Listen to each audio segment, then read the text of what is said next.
Okay, so GHE is kind of back. Just be patient, be a little tepid with your responses, but or with your anticipation.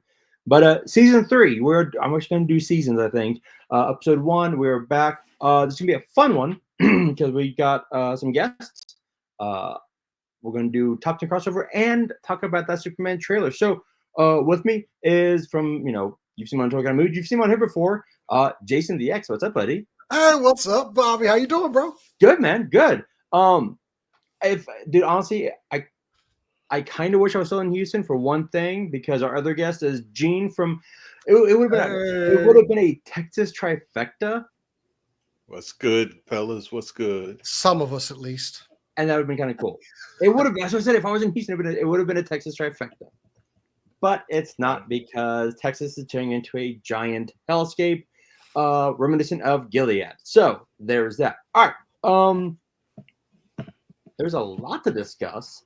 But first, I do want to talk to you, Gene, real quick, because you have a book coming out in a bit.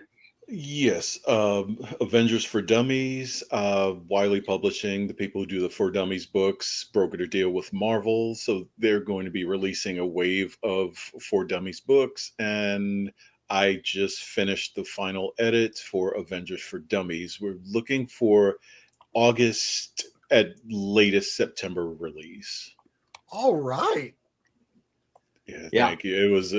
It was a huge project, but it was a hell of a lot of fun. Bobby, you can't have us up in here with somebody with actual talent. It makes us look bad. It looks like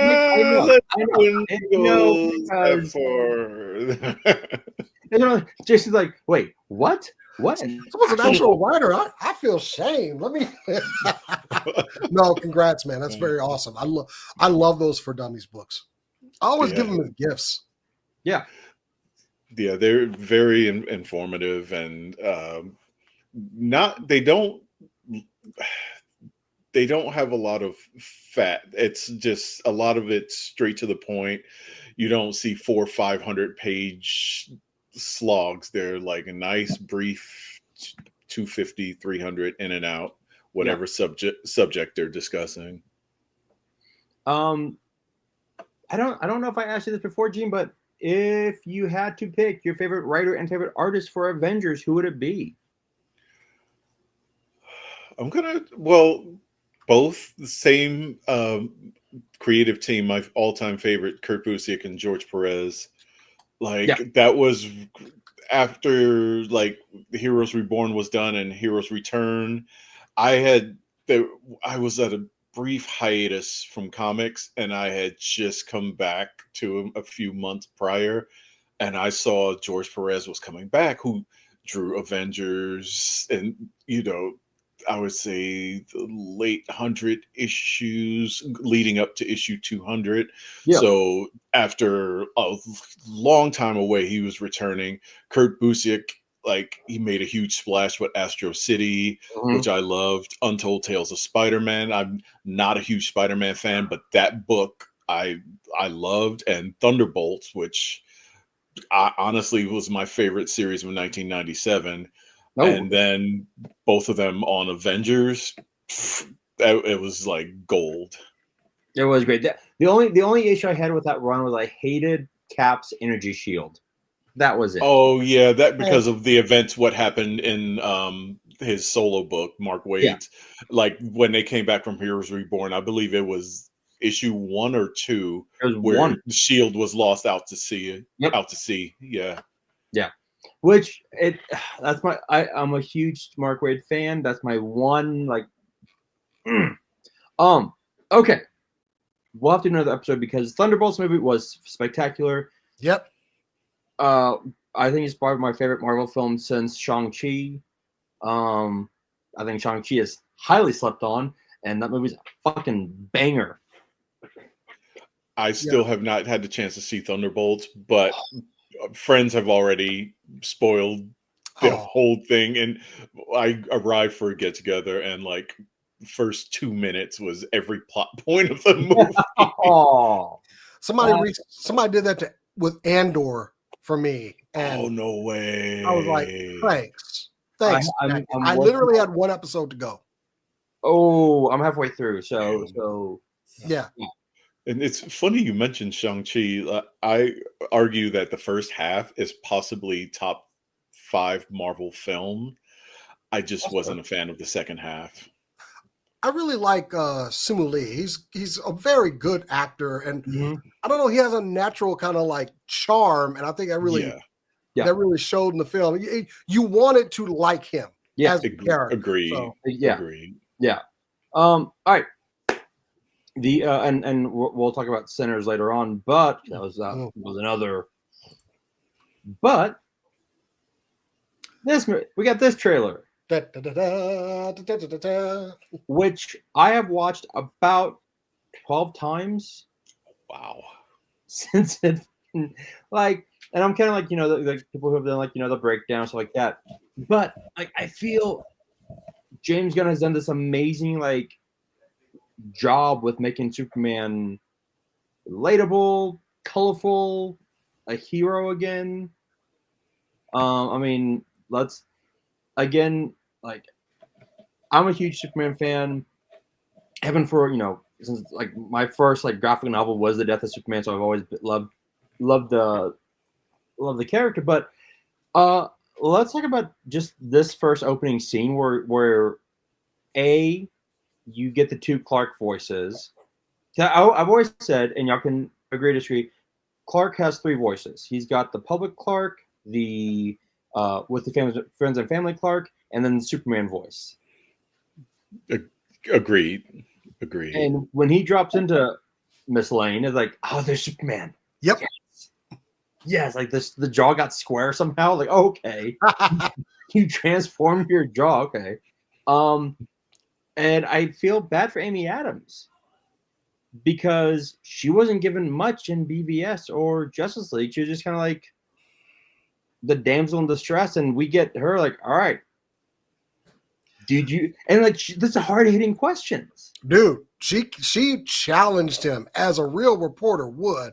Yeah, she was like, I have an opportunity, and she switched to, hey, we might be cool outside of here, but she hit him hard, and I love that.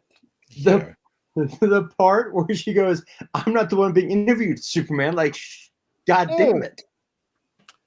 Other reporters can learn something from her. Right? God damn it. It was such a good, just a great moment of journalistic integrity. Agreed. And Rachel Brosnahan is already trying to steal the award for Best Lois that I just gave to Elizabeth Tulloch at the final season of Superman and Lois. But man, this trailer, she sold it for me as great Lois Lane. What I loved about this scene is, I have a lot of problems with Superman, but this got to the human part of Superman. You got the power to do anything, but there's a point where, are you saving everybody or are you just keeping everyone like a pet? Or a small toddler that you can't trust. And she hit him dead on with that, where I was like, oh, tell me more. This is what I want to see. I want to see Superman fighting with that whole ability. Like, I admit, don't ever give me powers of Superman, because if I know, I'm a veteran. If I know there's about to be a war somewhere, I'm going to go somewhere and tell them to stop. Well, and like, y'all need to go home. If you don't go home, I'm gonna ask 3 times. Each one's gonna get progressively worse. That's what he does in here without considering the consequences. I love that. I love where this movie is already going. I'm in. And to the point where he's like, and I liked the Snyderverse films, for the most part, but people are like, well, why is this Superman upset? He's upset because he yells. People were gonna die. Like, I had to do something. There's also why I think like a decade ago they switched from Truth, Justice, and the American Way to Truth, Justice, and a Better Tomorrow. Because Superman is an illegal alien. He's of the Earth. Like, we see that in Absolute Superman right now, which is a great comic book that Jason Aaron is absolutely killing. Yes, agreed. And it's just like, people were well, did you talk to the president? He's like, no, because what we saw with Captain America Civil War, Cap goes, well, are we the world police, or do we only go when the president wants us to? Like, who handles us? Who handles Superman? No one. He's like, people were gonna die. I had to go in. I had to stop this. Looks like a couple people will handle him in the movie, though. He's getting his ass kicked a lot in this trailer, but I know Superman scales up. Okay, he doesn't go in full blast; he scales up. So, there. One of my favorite scenes, and I feel like you get a lot of Justice League Superman in this film. Like I know All-Star, but I think I could be completely wrong, but I think James Gunn watched like some of the Superman like animated cartoon, because one of the best scenes of Superman was when he fought Darkseid, and he's like, finally, like I can go, he goes, I have to treat everyone like they are tissue paper. Right. I can finally unleash on you. And you're like, oh, fuck yeah. I think his words were, I live in a world of cardboard. Yeah. Yes. And people complained the first like season or two of Justice League where he got his ass kicked a lot. But one of the episodes is he basically explained, I take those hits so the rest of you don't have to. Yeah. You know? Yeah. I feel and you know what's great about this show is I can do it. We can talk for as long as we want. There's no time limit because we're not live. It's the same with Spider-Man, because everyone's always shocked that Spider-Man, like, oh, and then when Spider-Man actually does go like off, everyone goes, oh shit. Like Spider-Woman is like, why aren't you making jokes? This is very scary. When Spider-Man isn't joking, Spider-Man is a deadly motherfucker. Oh, absolutely. Ask Wilson Fisk after what happened in Civil War. When he put his webbing to his mouth and he goes, I will fill your lungs. I'm like, oh. Boy, he beat Fisk to a pulp and was just holding him up. Like, it's kind of like when Otto Octavius took over Spider-Man's body. Yeah. And he punched somebody. He was like, holy crap. Yeah. He's been holding back on me all these years. Like, or like, even more so, the Spectacular Spider-Man animated series where that Sinister Six fight where the first time he got his ass kicked, but then with the symbiote, he just cut loose. Like if Peter wanted to, he could put some people in the dirt. But hey, we all know great power, great responsibility. Exactly. And so like going, it's one of those characters where like he makes jokes, but then people go, oh, wait, how did he do that? Like, oh no, they're like, everyone's like, no, Peter's strong. Like you don't mess with Spider-Man. You keep him laughing. Because when he doesn't, okay. You don't want that. you don't want that smoke or that webbing. All right. I want to see where this is coming from, because there's a lot where I think I've heard that Lex will okay. From what I've heard and what James Gunn has said, he's borrowed a lot from or inspired by All-Star Superman, which is fantastic. Ooh. And Superman Birthright. I missed that one. Oh, that's Mark Waid and Lionel Yu. Yeah, it was a great retelling of origin post Smallville, but pre Metropolis. Yeah. So Clark basically on his journey around the world, like not only training as far as his powers are concerned, but becoming a journalist essentially. Yeah. It's a really good read. But in it, Lex uses social media to attack Superman and takes Kryptonian messages that are meant for Clark and like scrambles them to make it look like the Kryptonians are attacking. So Superman has to like one up and like save the day.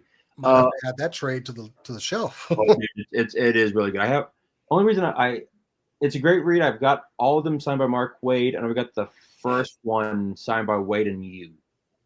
I have the trade paperback signed by Waid. Yeah. I've met Waid like 4 times now. Every time just a cool ass dude. I'm I kind of wish. I want to call him Grunlow because I just watched Captain America: Civil War. I kind of wish Frank Grillo. Frank Grillo had the gray hair from Creature Commandos. Yeah, agreed. Oh, yeah. I didn't think If he's supposed to be Rick Flag Senior and what's his name? Was it? Why do I want to say Joel Edgerton? Joel Kinnaman. Oh, yeah. Was Rick Flag Jr. Yeah, they're not that far apart in age. Like some gray temples or something. yeah. Like I get it. You know, Flag was probably like 18, had Junior, went off to the army, became a bastard, then he had a son. Yeah. Just a little gray. Like I mean, they fully grayed him up in Creature Commandos. I don't see why we didn't go there. Yeah, it worked fine. I know. Speaking of, we do see. I don't know if y'all saw it. I didn't put any in here, but Peacemaker Season 2 comes out in August. Yep. Nice. And we do get Hawkgirl and Guy Gardner and Maxwell Lord. So. Oh crap! But also what's hilarious is that Flag Senior knows that Peacemaker kills Flag Junior. So. I can't wait to see Creature Commandos in real life. I really can't. Right. I really can. Ooh, yeah, I didn't even think about that. Flag's got a whole regiment of very vicious people. Go kill that dude, Peacemaker. Exactly. And here we go, the Authorita. Yeah. Again, and this is just me being a nitpicky asshole. I kind of wish Frank Grillo looked like he did in Creature Commandos. Give him the maybe this is I wanted more Flag Senior, but screw it, whatever. He's awesome. He's gonna fucking kill in this. Ultraman is the rumor is he's Bizarro. Okay. And that he'll be the actual bad guy. It'll be him. Are they following the Bizarro from Superman the animated series where he was a clone created by Lex? Yes, yeah. Okay, I can see that. I like that origin. Yeah, which is why he's covered up because you know, Superman fighting Super. Yeah. The engineer. I am completely disappointed in that look for the engineer. I love the Authority comics, and I was excited to see they were going to include the engineer. And we get this generic ass costume here. Well, we may see her in her true form in another scene. There's nothing to say that she can't power down, which TV and movies, they always do that. Like, look how many times Nicholas Hoult had some sort of gimmick or whatnot to make himself look normal in the X-Men prequel movies. Same thing with Jennifer Lawrence's Mystique. So I'm assuming she'll power up and down. And I'm also a mega fan of the first 12 issues of The Authority. Yes. I'm not much of a fan of the post-Ellis stuff. That's just me. I just wish they could have really made her look like it's just such a miss considering how everyone else looks in this film. Yeah. How recognizable, because honestly, I had no idea who that was. It took me a little bit. I was like, oh, that's that actress. Oh, well, that's interesting. It was like up, down. What's interesting, and I think this might add to maybe the fix that you're hoping for. That scene where they attack the fortress and Crypto rips at her, and she's like holding her. So maybe this is more like her like pre, and then like at the end she's the engineer. Yeah, I mean it's a nitpicky thing. I'm not going to dwell too much on it. I was expecting more, but this is in no way something I will never see this movie now. And people hated on the Superman suit. I dig it. I'm okay with it.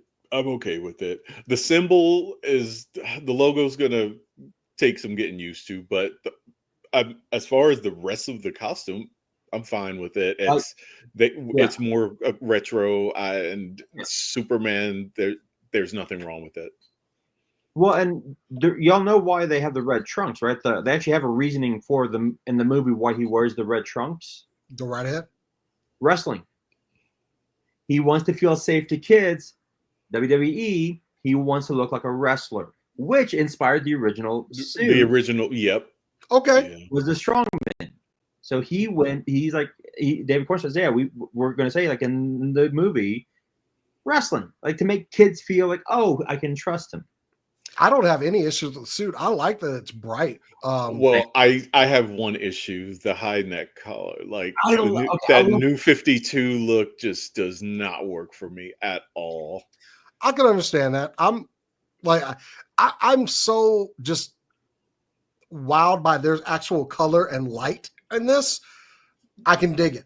I want my Superman to be bright and hopeful. Yeah, and I didn't hate Henry Cavill as Superman. Nope. No. I just wish he was given something a bit better to work with. Like, I don't hate those movies. Like, Man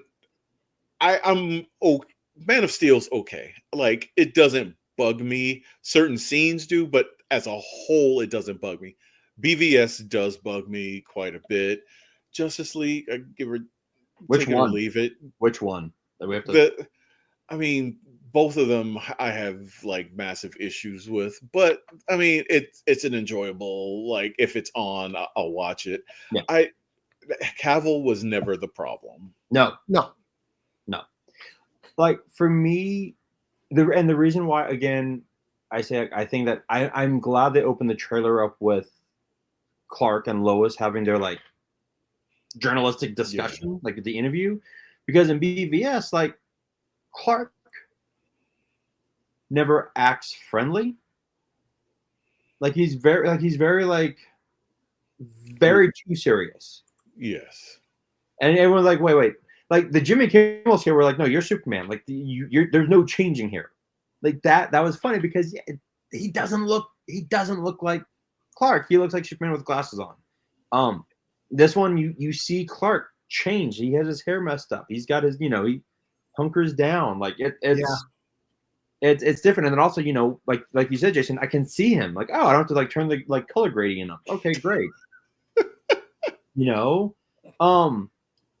Like people, I saw Snyder fans getting mad. Like, why is he covering his face? And like the same reason that like Superman covered his face when he's getting shot with bullets. It's natural reaction. It's just like, oh shit.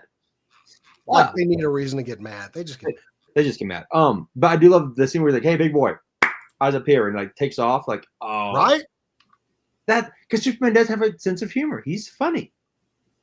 Like he is he's not Spider-Man, he's not Batman, but he's in the middle. He's gonna crack a joke or two. Yeah. Got to give us that cheesy smile, And Exactly. It's so good. Speaking of Nicholas Hoult, I know Billy Zane is everyone's favorite fan cast, and I would have loved to see Billy Zane as like a Lex Luthor. Nicholas Hoult kind of might steal the job away from everyone because, like, for me, Michael Rosenbaum is Lex. Like his Smallville Lex, like. We've had several good ones, though, although we've had like too many at the same time on DC TV. Like we've had one on Superman and Lois, a different one on Titans, a different one on Supergirl. True. Although I will say John Cryer, surprisingly great as Lex. It was like the best of, if you took Rosenbaum and Gene Hackman and a little bit of Clancy Brown, mixed them together. That is true. That is very. I will agree with that. Cryer, when I heard his cast, I was like, oh. Then I saw it. Like, oh, same. Okay. I was like, no way, that's not going to work, and it worked. The Michael, is it Cudlow? Who was on Superman? Cudlow, on Superman and Lois, He that was a terrifying Lex. Like, oh shit, okay. It was like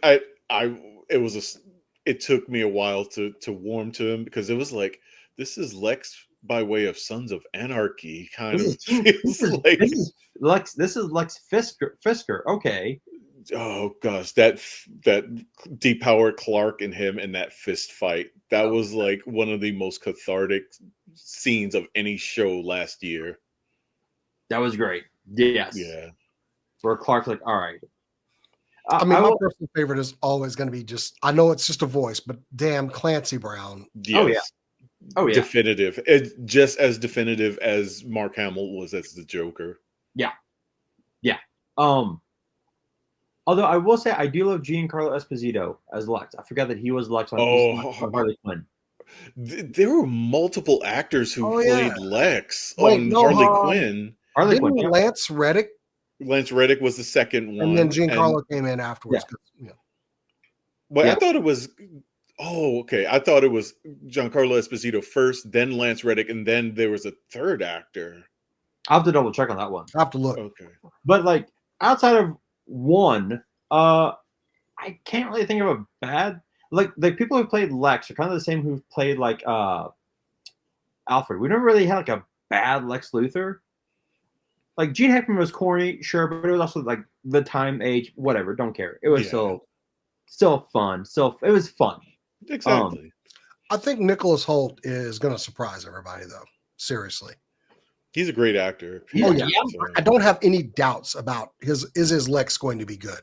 I think it's going to be fantastic.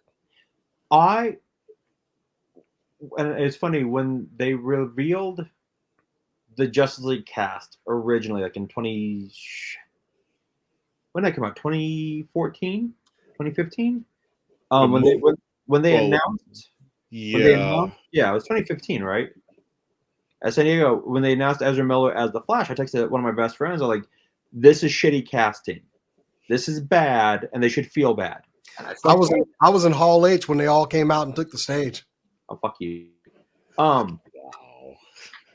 Actually, funny. Let me flex on you. No. Funny story with that. I was with a friend of mine. We were in the press pool right off to the side of the stage, and I'm always confused with Samoan. But as Jason Momoa was leaving the stage, he kind of made eye contact with me, and I go like this, like. My friend who I was with at the time, he was a huge Jason Momoa fan. Jason Momoa sees me do that and stops dead and comes over to the press pool. And my friend's like, was holding up his fist. Momoa pushes him to the side, fist bumps me and goes like, "What's up, brother?" Yeah. He's like, "Take it easy, bro." Take it easy, Oos. My friend BC lost his mind because he was confused. He didn't know what just happened. Momoa pushed him to the side. Excuse me. What's going on? And then fist bumped me. That's hilarious, dude. Dude, he was mad the rest of the time we were in San Diego because, of course, in the press pool, he was like, "What just happened?" I go, "Oh, you know how Samoans are, bro." I think I said Samoans, bro. And he in the press pool goes, "You're not fucking Samoan." Oh, it's like Sami Zayn all over again. He was the biggest Momoa fan, like very unhealthily obsessed with Jason Momoa. And for that to happen, it was crushing for him, but magical for me. That is awesome. I love though. You mentioned what's his name for the Flash. He was dressed as Ed from Full Metal Alchemist. They stopped him from getting up to the stage. He was right behind the guy that played Cyborg, right? Yeah.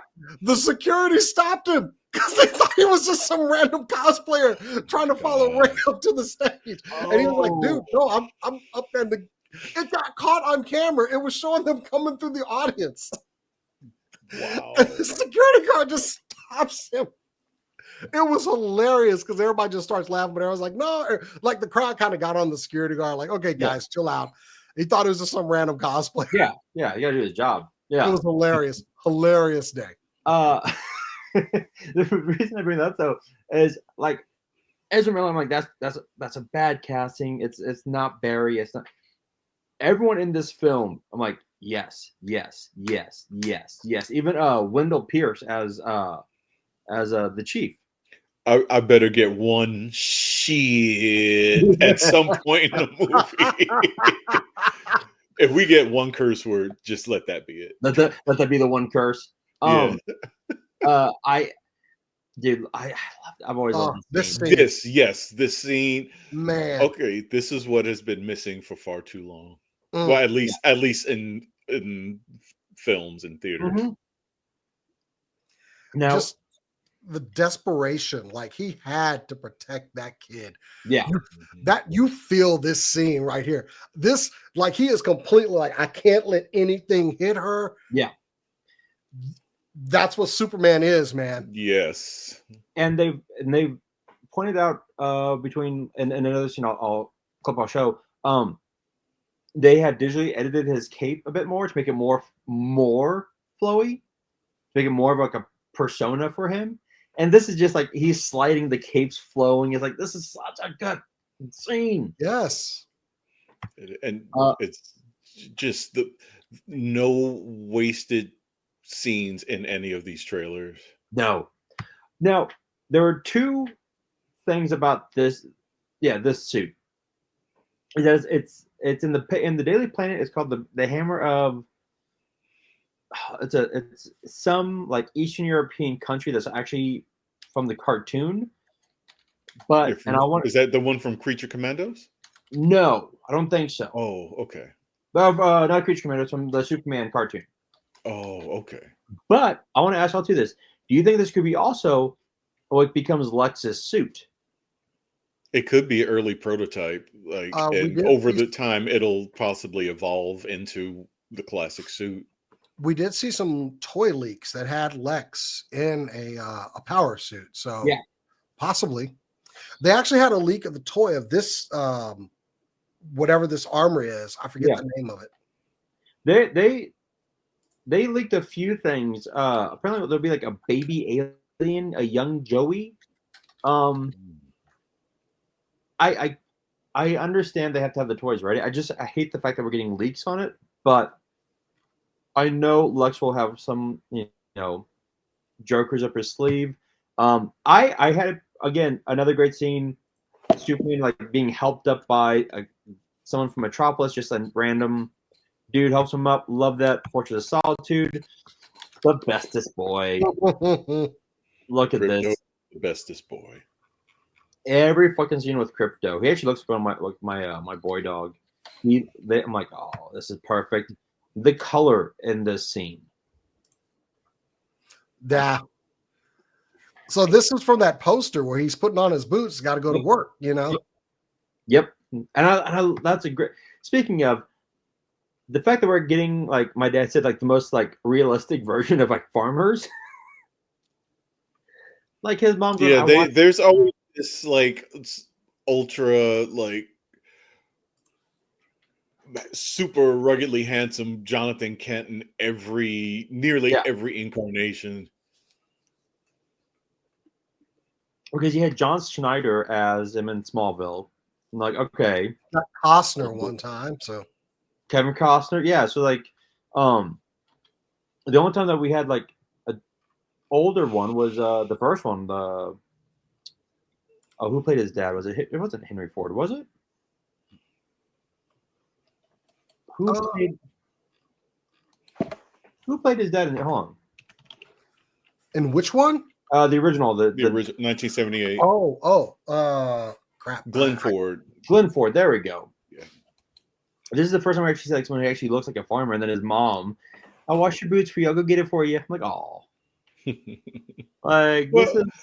I dug the parents as well in Lois and Clark. Oh yeah, like they were great. And again, people were getting mad about the fact that like Clark's parents' house is a double wide. I'm like, what do you think farmers live in? Like, come on, y'all. Yeah. It's farm life, man. Yeah. They have Smallville on the brain. Like, I understand the show was on for 10 seasons, but golly. Everybody wants the big farmhouse. Mm-hmm. But most of the time when you read the comics is the fact that they do struggle. Mm-hmm. All right, now let's go into the Justice League. I know people are complaining about the suits, but from what I'm gathering, it's the Justice League sponsored by Maxwell Lord. So it's a corporate team. And Mr. Terrific looks comic accurate. Oh, he's dope. Is he actually wearing a different suit than his Justice Society suit here? Because this is classic Mr. Terrific right here. Yeah. The suit that Guy Gardner and Hawk Girl are wearing, see, that looks different. It is. Yeah. Are those wrong? Because we're looking at just the top half, but yeah, that costume is different than the one he's wearing here. From what it looks like. Yeah, I really like Mr. Terrific's design though. Go back to that. I have always liked that character, and I'm hoping that I know we got him in Arrow. I'm sorry, or Flash, or one of them. It was Arrow, yeah. It was Arrow, yeah. Sorry. This is Mr. Terrific right here, though. The T-spheres and everything. Yeah. He's got the swagger. Terrific's one of the smartest people in the DC universe. He's not playing around. He is confident. He is sure of what's going to go. I feel that off of this dude here. Oh, he walked I've never been a fan of the haircut. Like, come on, man. You're a multi-millionaire. You got to have a little better style than that, homie. Like, that was my only issue. You hating on Terrific's hair, really? Just get a shape up, bro. He's too smart. He got bigger things to worry about. You know, people always I don't care about like how they, all this appearance stuff here. That was my biggest issue. That was my biggest issue with the Arrow's Mr. Terrific, is that when he was just normal, like not fighting crime, he had the fro. Cool. Looked good. It was nice and shaped. Awesome. When he was Mr. Terrific, he had it in braids. Okay. However, anyone who's ever seen a black man get his hair done or a black woman get their hair done, that takes time. That takes it's time. Like, yeah, and they're like, suit up. Like, I'll be there in a few hours. I'm not. Like time. And it's like he was like threw it together. It's like ponytail. Like, no, like these are like sharp tape braids. Like, wait. Did they call Wally West to come do it real quick? Like, look, bro could probably pick it out a little bit. I'm gonna go ahead and just say that, yeah. But I still like this design. Don't ruin this for me. I'm hoping that Terrific is like one of the more standout characters. I do too, because we do see him like in a scene with Superman and Lois, and that might be the same. But he's got his ship. Look at that man stepping off there. He is sure what he is about to do. Oh, and then you've got like a quick scene of him like throwing 3 guys up in the air and like an energy shield with the T-spheres and everything. And also protecting Lois. Like Lois is doing an investigation and she's protecting her. I'm like, all right, that's Mr. Terrific.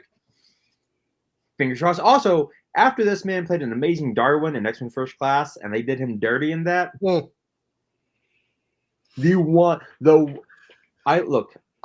Fans are never going to live this down. Ever. And rightfully should not. I love X-Men First Class. That is one of my favorite X-Men films.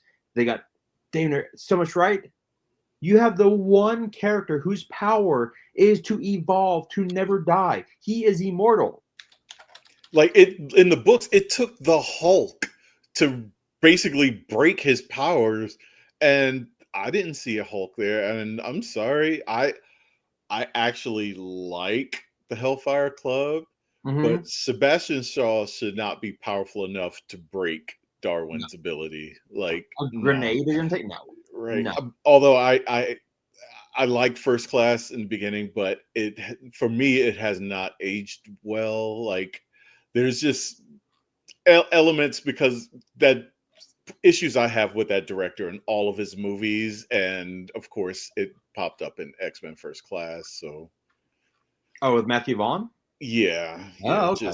I'm not a fan of how women are portrayed in any Matthew Vaughn movie. Like it. Interesting. I'm not gonna say he's wrong. I'm not. I mean, they found the excuse to get every woman in that movie down to her underwear and lingerie, even like Moira McTaggart. Like, I mean, you're not wrong. I'll stop you when you're telling lies. I could see it with Emma Frost. Fine, let it slide.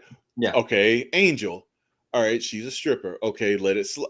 When it's like happening over and over and over and over, like once we're at like 4 times, like Yeah, I'm detecting a agree. pattern. We're starting to see a problem here. That's fair. That's fair. So the haircut, the bowl cut. I love it. I love it. And the fact that it's finally like, is it party time? I was like, oh, it looks like no, he has a party. Like that's fine. So the actress who plays Hawk Girl is Dina, and Last of Us doing a great job. Last of Us has been killing it.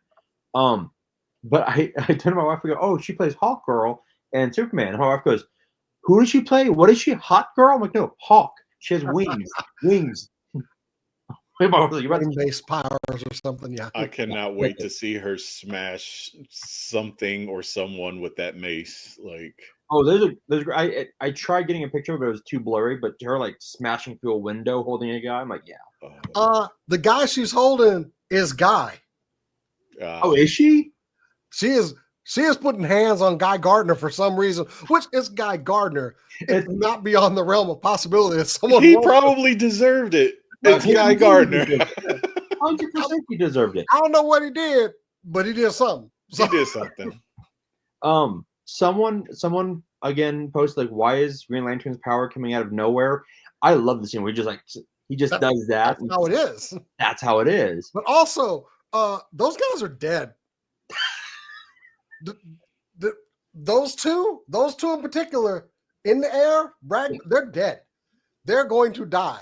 He did not catch them with that giant hand. I mean, he damn sure could flick them away. And I don't even want to talk about whoever's in that Humvee. Having been in a couple of Humvees in my military days, there's some people died in this scene, and I feel like maybe this is why Guy got hands put on him. Those guys are not having a good day, and I don't know why Guy had to do this. I like the flick. So we do. I think it comes out early 2026. We get Lanterns. The rumor is, and what's his name? Garrett. I think it's Garrett Dillahunt. Yeah. From like Raising Hope and the X-Men TV show, The Gifted. There we go. There's a rumor that he might be Green Arrow in Lanterns. Okay, you're correct. I have heard that. I didn't know it was in Lanterns, but I heard the rumor about him playing Green Arrow. Oh. I honestly thought at first when everyone wasn't Charlie Hunnam, I was like, you know what, that wouldn't be bad. Then I heard Garrett Dillahunt, like, whoa. Okay. Yeah, I'd like to see that. I'd like to see that. The reason I'm okay with it, because I do want like younger characters, but in Lanterns, Kyle Chandler plays Hal, who's 60. Like he's an older Lantern. He's been around the world. As long as he's a cocky flyboy, I'm fine with it. I had issues with that casting, like because of I don't know it. I feel it unnecessarily ages the character, and I feel like the books are going to follow suit because the books almost, even though DC's a bit better about not doing it all the time, I feel like it's going to happen. And we already had a new 52 to de-age characters. Hopefully they won't age them back up. True. Yeah. Well, the reason I'm, but again, okay. So the reason I'm cool with Garrett being Ollie, being old, is the fact that Hal's best friend is Ollie. They'd be about the same age. That's and true. I'm like, fine, okay. We've got Guy in his like late 40s, okay, early 50s. I don't know. I forget how old Nathan is. Late 40s, early 50s. You've got Hal at 60, so that's 10-year gap. Fine. You've got is it Aaron Pierce who's playing Jon Stewart? Yes. Okay, so that's 30-ish. Okay, so I think he's just at 30. Yeah. And then whenever they decide to cast me as Kyle Rayner, 40-ish. There we go. So, I mean, you're going to have Ollie, but then how many Green Arrows do you have? You got Connor, you've got Roy. I mean, you've got, again, you can play with the Arrow lineage too. So as long as Kyle's a cocky fly boy, and as long as, Ollie's, a rich douche who loves Black Canary, and I mean that Arrow is like Ollie is that dude that's like I am a billionaire, but I don't flaunt it. He's part of the 1%, but he hates the 1%, and he loves to stick it to authority, stick it to the system any way he can. So I'm anxious to see how they pull that one off. Also, the fact that the comic book where Bruce, when Batman is broke, Ollie's like, I'll pay for it. Like, okay, he's a new billionaire. Metamorpho, creating kryptonite. Clearly, love that. With the kryptonite poisoning, I think it's happening right here because you kind of see it like in his bloodstream. Okay. Like, okay. I love the fact that Jimmy Olsen. I love him in Righteous Gemstones. I can't think of the actor's name, but the fact that he and Clark are actually having fun here, and Jimmy Olsen isn't a CIA operative who gets his head shut off. Oh, jeez. I forgot about that. Oh God. Like, I love it was a blink and you miss it moment anyway, so don't worry about it. Yeah. But I love this. But boom, like this is Superman. This is just everything. I love it. And then back to the goodest boy. The goodest boy. Like my dog always gets on me. Like in the morning, they'll when it's time to go to the bathroom, they like lay on me. I'm like, I have to get up. I'm like, potty. I'm like, okay, let's go potty. Let's go. Okay, so and July is gonna be a huge month. Like this summer, like okay, Mission Impossible comes out May 23rd, and then July you've got Superman, Jurassic Park, Fantastic Four. Like holy shit. If I was them, I would have pushed Jurassic Park back to June because June's still a fairly wide berth. Agreed. I would not want to compete with Superman or FF. No. I think it's going to get buried in the mix. Mm-hmm. Because it goes Superman, Jurassic Park, week, like there's a break where like no big movie comes out, or if there is, I don't know, and then FF. Do you really think that between that Superman release and FF, like Jurassic Park's like, all right, we're gonna like take the lead? Like, no. I think the taste is still in people's mouths from the last few Jurassic Park movies. So I haven't hated, but I haven't loved. You would think bringing back all the original from the original film would have been made. Like not everything can be a Picard season 3, and that was proof of it. Yeah, that's true. They tried. Okay. They tried and failed. Okay, so let's see here. Let me go to share screen because we're going into now because we can get my list together here. Boom. Let me go to. Let me minimize this. All right. So the top 10 comic book crossovers. Now, Jason, your crossovers. I didn't understand the assignment. It's okay. It's okay because it gives us a lot to talk about. Because I told Gene, I'm like, told him what it was, and then he sent me his list, and I was like, fuck, I completely underperformed. No. I messed up too because I was picking not just crossovers, but event stories that kind of like the all hands on deck type events. Oh, so I apologize. I understand this. Do we all get one honorable mention? Yes, you can do an honorable mention. Okay. I don't have a slide for it, so whatever.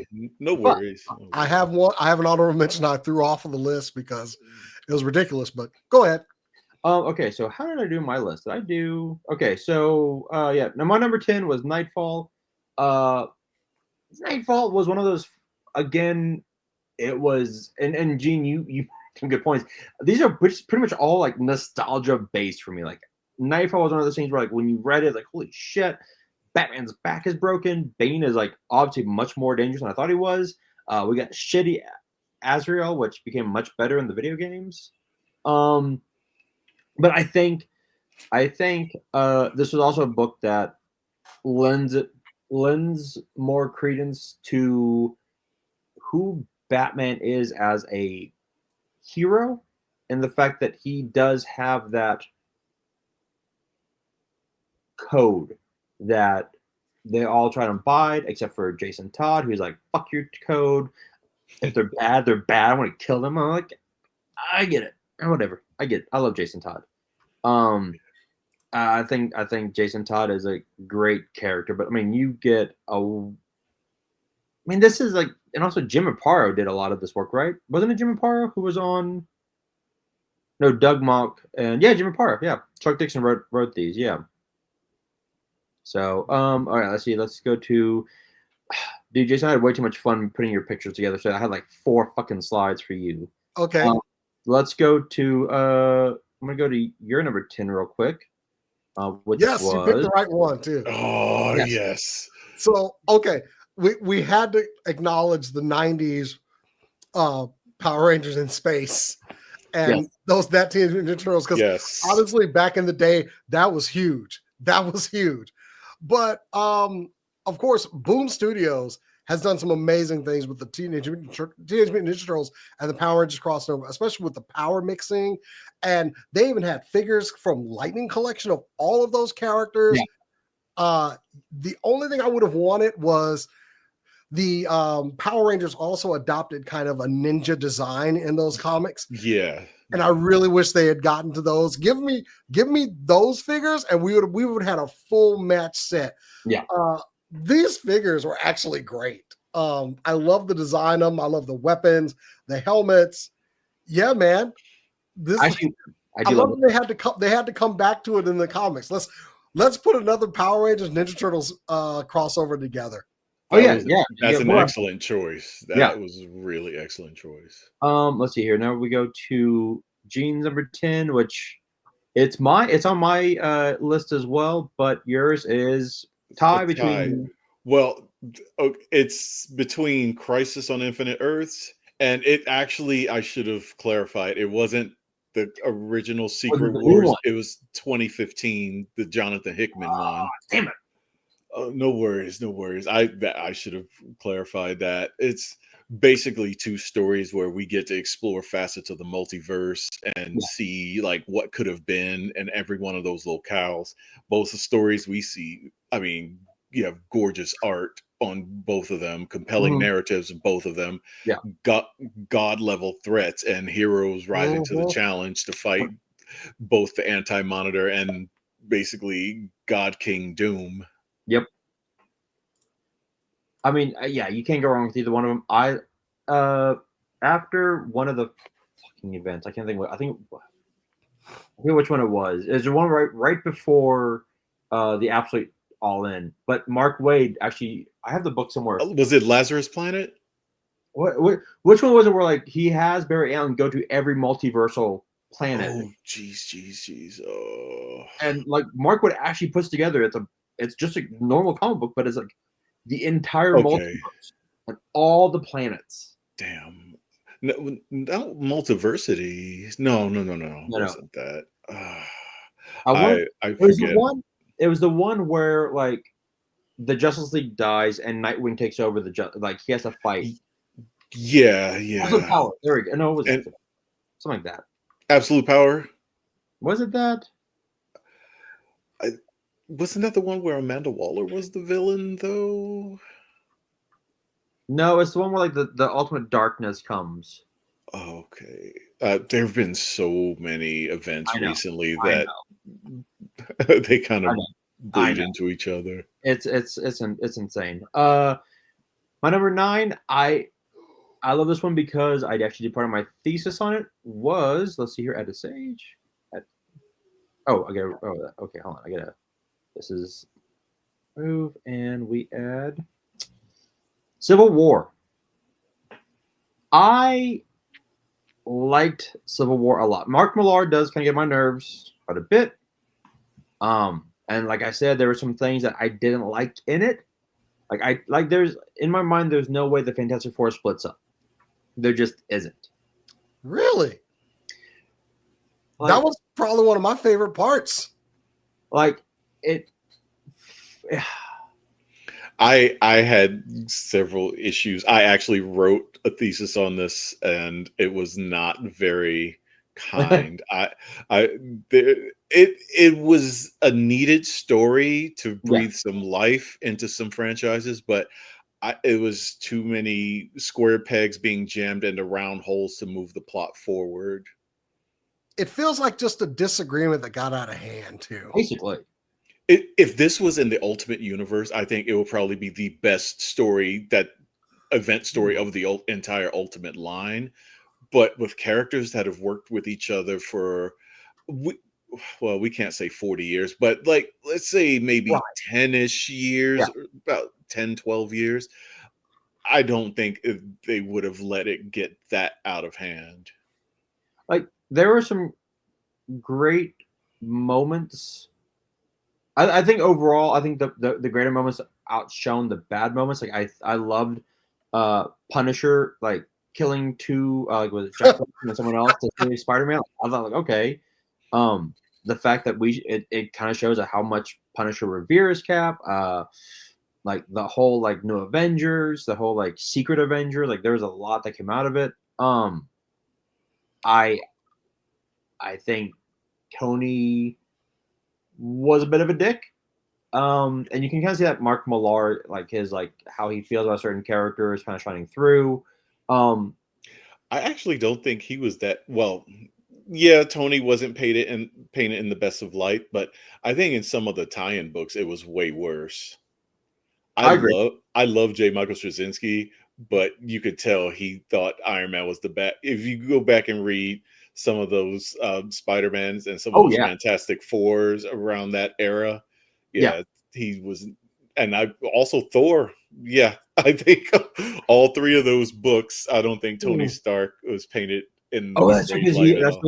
we had the fake Thor. That's right. And then Thor came back. And oh, so here's Was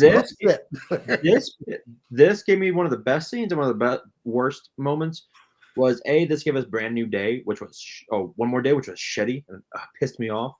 To this day, fucking hate it, because Ultimate Spider-Man shows Peter and Mary can have a wonderful life together. They don't need to be divorced. They don't need to be broken up. They just put them together. I think that's just like there are a lot of people that and power there that grew up on single Spidey, Yeah, whereas we grew up on married Peter. yeah. So I think still a lot of those people in power that don't like a married Spider-Man. I think it's just more they don't like Mary Jane now. Well, yeah, I think there were a few writers that clearly did not like MJ. Who was it? Was it Nick Spencer? His run where at the end he puts Peter and Mary Jane together, and they're like, "All right, we're gonna break them up." Like, God damn it! Yeah, I don't even want to get into like what Mary Jane's doing right now in the Venom comic, right? But I think they're making her really unlikable. So yeah, you kind of, you know what, Peter? Maybe you do need to move on. I'm just saying. Well, actually, it's interesting because they showed why she's with Venom. I know, and I'm like, I get it. She should have told her boyfriend or whatever he is. I'm willing to go along for the ride as far as the MJ stuff right now. I'm just curious to see where it goes. Yeah. But it gave us One More Day, which was horrible. And then because one of my favorite Straczynski, I loved Straczynski's run on Spider-Man. I thought it was really good. But where he like there's a panel where Spider-Man meets the tailor of the superheroes. He's like, you should have a mouth we can eat, and he puts his like his mask in his mouth, and like Venom pops up, and like Spider-Man lays back in bed, and MJ goes, "You have your mask? Are you wearing your mask?" He's like, "Yes." She's like, "Okay, I don't want to know. Just one more time before bed." And as you know, as like a teenager, like, that's funny. As a married person, that's even funnier because now, like, because everyone has that thing where like you come back to bed and your wife's like, what are you wearing? Just bed. Like everyone has that moment. Like, I thought that was really great. Yeah. But the thing, but the Thor's return when Thor came back, and he's like Stark, I want a word with you. Like, Yeah. oh shit. They had a word. They had words. A lot of them ouch, but when he shut the armor down, he's like, remember, you're still a man in metal. I'm a god of thunder. You're like, oh shit, that's right. And even made it clear, like, I got a couple of other things going right now, but we're gonna have a longer discussion about this later. That was the Thor. I was like, all right, I'm here for it. A lot of people gave Stark the business. I remember in Nova, like right after Annihilation, when he showed up on Earth and Stark was trying to get him to register. He was like, this little petty little schoolyard BS here on Earth. We lost 2% of the known universe. Rich Rider and the cosmic heroes that we're dealing with. He really told him, get the hell up out of here with that. Face. Starship Troopers in the Marvel Universe, basically, is like this battle down here is nothing in the face of all the losses we took out there. It's like that scene in Avengers where like Thor's like, you and your petty squabbles. Yeah. Like even the X-Men were like, no, don't step. You step foot on this grounds again. Like we'll have words. Oh yeah, they wanted no part of Civil War. No, it was fantastic. And then you have, I mean, let's see, was there anything else I like? And then the death of Cap, which wasn't really a death; it was him being thrown through time. Which, okay, I'll take it. It was interesting. And then having Cap come back, like, all right, that's fine. Let's see here. What now? We go to Jason's number 9, which is DC versus Marvel, which was one of my honorable mentions. I don't know about an honorable mention. I mean, look. This is tough. This was tough. This was rough back in the day. The setup, we jumped right into it. But in 1996, all of us nerds who have been like, I bet you so-and-so could beat so-and-so, and vice versa, and we were having those arguments in school. This put it on paper, okay? I know a lot of it was like fan vote. The Lobo Wolverine fight was complete trash. There were so many terrible things about I said that exact same thing. However, they did it. They had people going to the comic shops. They had magazine stands ordering these books. This rejuvenated because everybody's been having those arguments all about like Quicksilver versus Flash, right there. Wonder Woman versus Storm. It needed to be put pen to paper. 4-color art to the page, and they did it despite the execution of it. I mean, yes, we did it earlier with Avengers and JLA. Great groundbreaking book, arguably done better, but we got the whole Marvel universe in on this one. I forget how many. It wasn't that many fights. The setup was terrible. It was totally like it felt like a trade. Like, okay, we'll give you this fight if you give us this fight, and pretty much.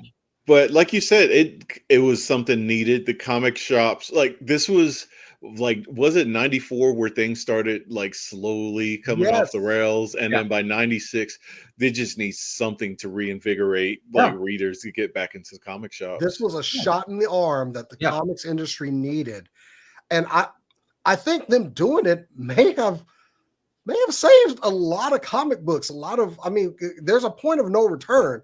And this prevented it, but also, like you said, this was both companies suffering.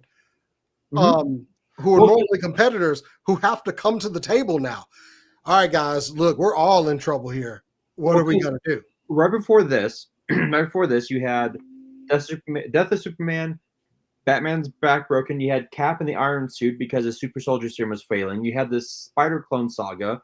Tony Stark. Yeah, Teen Tony Stark. You had a lot of stuff where like people were pissed. Like, what is this garbage? Like you had this, what I do remember is in the books, it was also like you'd have pages of like kind of foretelling what was going to happen after the events after this. And I remember one where it was Archangel, like he was becoming Angel, but he was becoming Archangel again, so he didn't know where he was going. Like in the Uncanny X-Men Onslaught run, you had Hulk kind of like hulking out, and he's like, and it was the inside of the Hulk is like I'm Bruce Banner, I'm in control, and it starts like dissolving to like Hulk smash, Hulk hate Banner. Like, oh, we're getting that again. Okay, cool. This is dope. But financially, this was also very successful. But it also birthed the amalgam universe where we had I love the Captain America and Superman, Batman and Wolverine mixed together into Dark Claw, or what was Cap's Super Soldier or something like that. Okay, Iron Man and Green Lantern.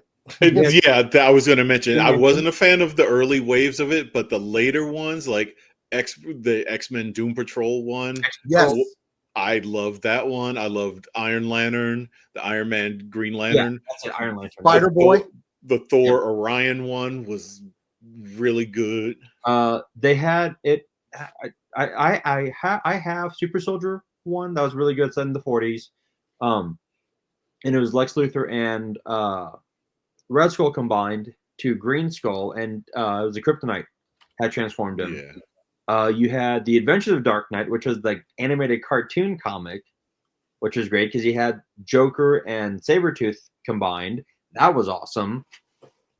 Like, you had so many good things, but here's a cool thing. Also, this was for the anniversary of, I think, JLA Avengers. I love Jim Lee. I don't like his Wolverine here. The mask looks weird. Other than that, everything looks great. But, all right. So here's a cool thing, y'all. I want to see if y'all know who won the matches.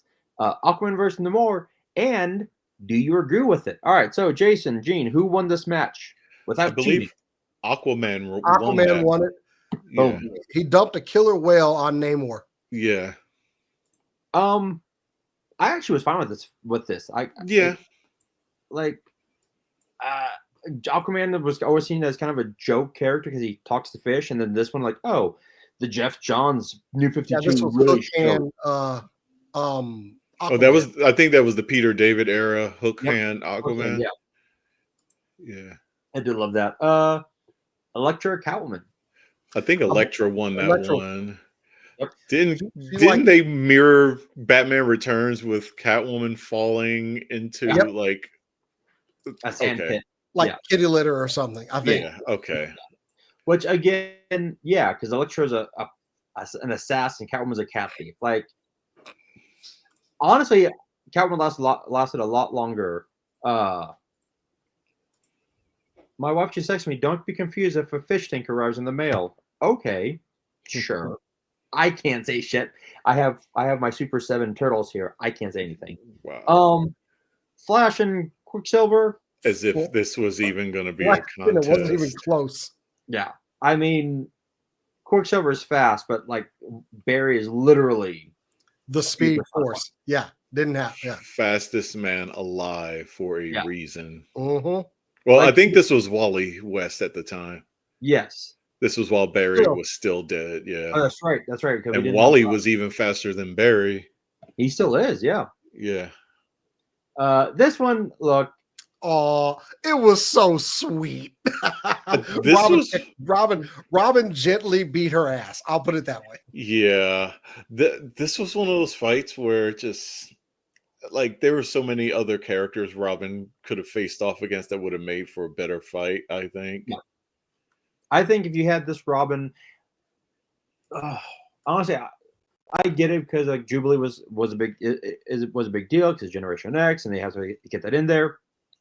I think it was the excuse to jam as many X characters as possible into this event. But let's be real here. This should have been Daredevil versus Nightwing. I honestly, I would love to see Night Thrasher versus Nightwing. Because Night Thrasher does fight a bit more brutally than Daredevil does at times. That's true. That is very true. But yeah, and then like Robin kisses Jubilee because he got her tied up. I'm like, yeah, gonna smash. Green Lantern versus Silver Surfer. This is another one that's like no contest. Look, Surfer Raynor gave it his best shot, man. Yeah. Kyle he had a whole fleet ready to go up against old Norn Rad here, and Power Cosmic. If it was like 10 or 15 years later when he became Ion, that would have been more of a fair fight. Yeah. I think he could have taken him. Could he have taken him? It's just the speed advantage is still in Surfer's favor. I think if like this is, and this goes to Kyle's a rookie still at this point. Like, not really fair. So, like, to your point, Gene, if he had been like Ion, like, or like the One Lantern, or and because he's a great character. If this had been like Hal or John, They probably would have put a better fight, but I still don't see any of them beating Nor and Rad. I honestly don't. Wielding the power cosmic, literally can do anything with energy. Fair. And what's their whole thing? Energy constructs? Nah. Fair. Thor versus Shazam. It was Thor. Thor, I think it's weird. It was because of the crutch of Billy Batson transformation, is what did it. And at this point, I don't think Thor was transforming into Don Blake anymore. Had that happened to both of them and they called it a draw, that would have been hilarious. That would have been hilarious. Yeah, that would have been funny. They look at each other like, want to go get a milkshake? Like, Batson tried to do like the Shazam, hit him with the lightning bolt, and then Thor caught the next one and was like, "You ain't doing that again." No. Now, here's the cool thing. Everyone we just went through, these were all done by the writers. The writers chose who won these. Right. Yes. Now, the next ones were all fan votes. I believe Superman won this. And I think, I honestly think he would.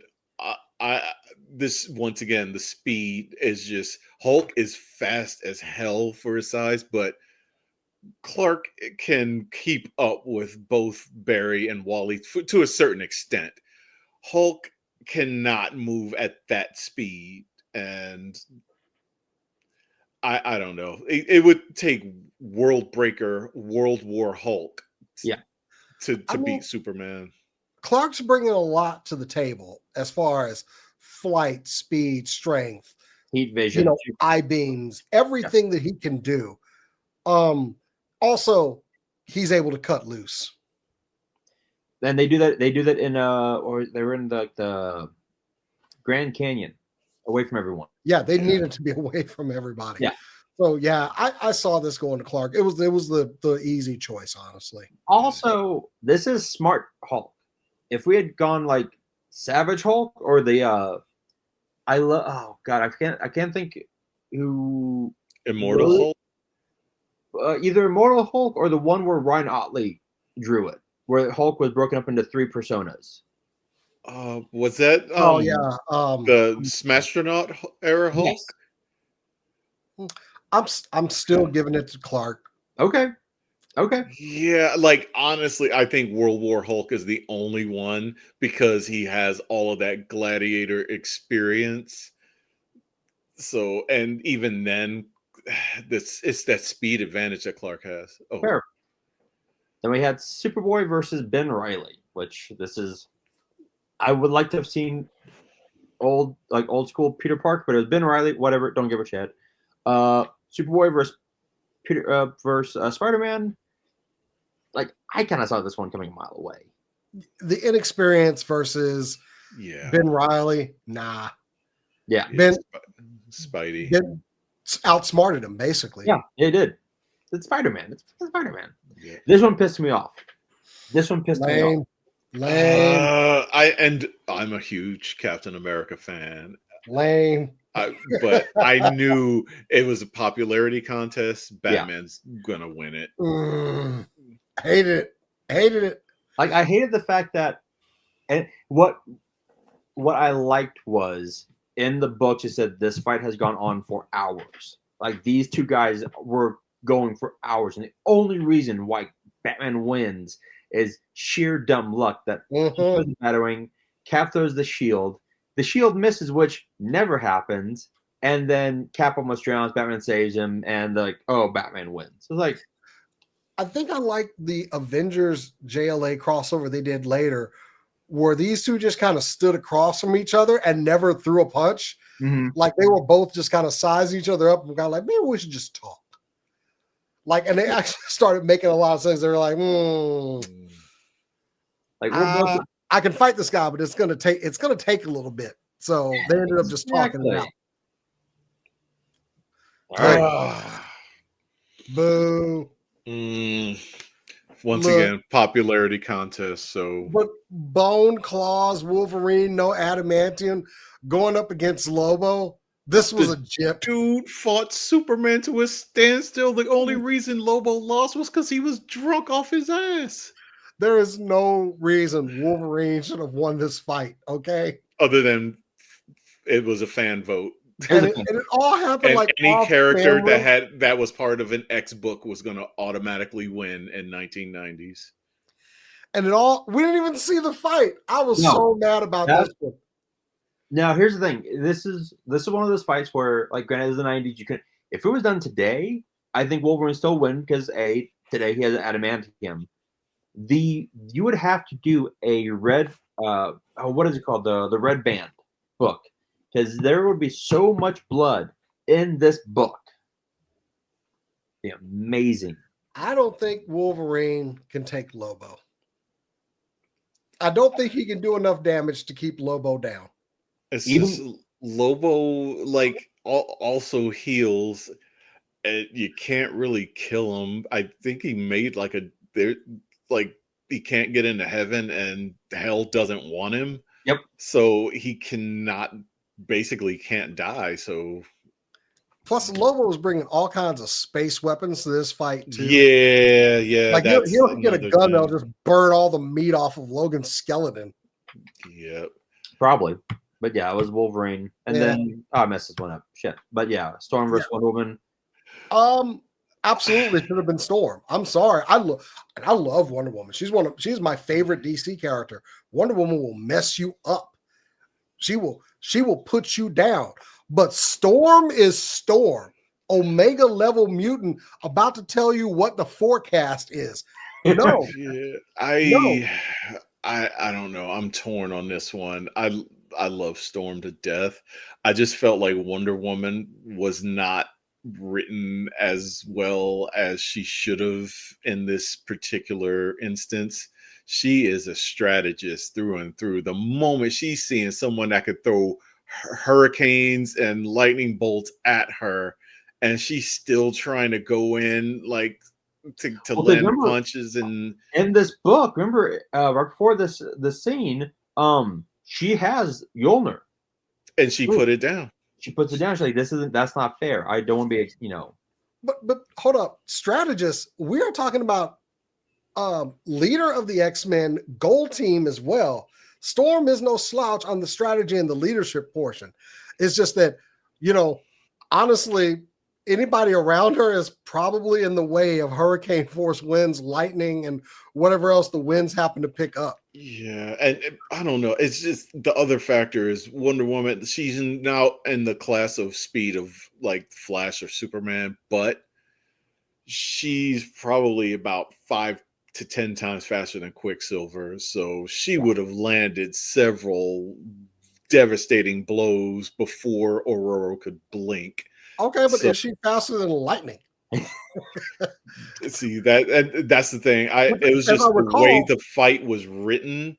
It just made Diana look ineffective. And also about those fights, let's face it, a lot of them were very short. I think if Diana and Aurora got into it, it's going to take a while. Yeah. It's going to be one of those things like we're checking the news every day. Are they still fighting? They are? Okay. Man, cool. It'll be like Bush and Gore back in the day. Who won? We just keep checking who won. Oh, they're still going? Okay. And you're just like going about your day, just randomly checking out the ticker. Wonder Woman and Storm still going at it. I think this is one of the ones where I think it would have been more like the Batman and JLA Avengers where they just stare at each other. Like, I'm not gonna fight you. Like they weren't gonna do it. Also, I think it should have been Wonder Woman versus She-Hulk. Yeah. Because it's just the power sets just don't mesh at all. Like Wonder Woman, She-Hulk, Wonder Woman, Miss Marvel at the time, or someone that has strength and durability. The only reason I say that is because Wonder Woman can like knock Clark on his ass. Like she can punch and put holes through like solid concrete without even like. Oh, she can go toe to toe with him. Yeah, she can go to. And Storm, Omega mutant level, she gets punched. She ain't bulletproof at whatsoever. No. So it's one of those things where like I get it because it's popular versus popular. I get it. Storm was the most popular X-Men. No X character was losing in this crossover. No. Not in 96. No. All right. So that's the fact that we get to go. Like, I love that. I think today Storm versus today Wonder Woman. That's like you, Jason. Like, they're going on and on. I think any fight they're having, we're losing because of the damage they're causing. Or they would just realize the ridiculousness of the situation and would try to use diplomacy because I guess Aurora and Diana we're better than this. Two very intelligent ladies. Let's face it, they're smarter than us. They'll hold on. Exactly. Let's get some tea and talk this out. Exactly. Now let's see here. No, that's no. I need to go to Jean's because Jean and I have. Let's see here. Did y'all pick the same one? We did a few times. Not the same number, but Jean's number 9 is Infinity Gauntlet. Ooh, and that is my number. I think it's number 4 for me. Yeah, I don't know. Originally, this was higher than mine. It's just the others just either emotional connection to because I read them at a very interesting time in life or whatnot. But I still love the story, though it's several sequels never lived up to the original. No. This story was like the culmination of like decades worth of narrative weaving by Jim Starlin, going all the way back to like those to Adam Warlock stuff to the first appearance in Iron Man. Like I feel like seeds were planted all along the way, and then you have George Perez on art, always easy. Oh, boy, George Perez art's always easy on the eyes. Ron Lim doing the second half. I dig his art. Thanos' spot as one of, if not the most dangerous Marvel villain, cemented with this story. Yeah, that's fair. That's seeing Wolverine turn to rubber, seeing Cyclops like face, dude, and then Captain America, the last one standing, just walked right up to Thanos, said, "As long as one person stands up against you, you ain't winning." Oh, and it's like one of the moments where I started to really like Cap. When this story came out, but also Thanos was doing them away brutally, man. Yeah. This is one of my favorite books. I've got trade paperback, hardcover of it. I didn't even need that hardcover. It was just like, you know what? I'm getting some books here at Barnes and Nobles. They got the hardcover Infinity Gauntlet. Why not? It's a great. I mean, and like the way they did it for Infinity War was like the movie was fantastic. I just wish we got Silver Surfer and Adam Warlock in that movie. I really do. And you're not even lying about this artwork. Look at that cover. That is iconic right there. Oh, yeah. The level of detail in George Perez's rest in peace. George Perez's art was just dynamite. The shadowing, just, man. I got to meet him twice. And I have original artwork from him. Because this was 2012, 2013. And like it was and this one I missed about going to Comic Cons. The artwork was like donations to Hero Initiative. That was it. So for $40, I gave him my Avengers #1 blank cover. And I was like, he goes, who do you want? I'm like, I was gonna get Cap. I'm like, can I get Beast? He goes, oh, I love Beast. Can I try something? I'm like, look, I go, dude, you're George Perez. You can do whatever the fuck you want, man. He goes, okay, cool. Yeah. So he starts drawing. I'm like, oh, I thought he was going to do like Beast like on the ground. No, he has Beast climbing out of the page. Wow. Man, you talk about a guy that also, I mean, don't get me started on George Perez. Just his interactions with fans. Oh, he was wonderful. Just a great guy. I got to meet him a couple times, and he was just I don't all know. smiles all the time. He was This always in a energy great about him. mood. Yeah. Like, and he gave everyone like this individual attention. It just, Yeah. and if he remembered you, oh man, he made you feel like he actually remembered. Oh, sorry. That's how Michael Turner was for me. Michael Turner like acted like he remembered me because I told him like the T-shirt I was wearing. He's like, "Oh, I remember that T-shirt." Bullshit. I'm like, if he did or not, I don't know, because he was from Tennessee, UT grad, and I had a shirt that said the only real UT is the Longhorns. And I went up to, got it some stuff saying, he's, oh, you going to Tennessee? I go, what? I go, no. We're the real UT. And he was like, oh, okay. Yeah, he was man, nice there's guy. never going to be another like Perez, No. man. He just, No. I think he genuinely loved doing the con scene too. Oh, he did. He Man. did. He did. He was my all-time favorite artist. It's not like we haven't mentioned him like what 4 or 5 times already, barely talking about stuff. Exactly.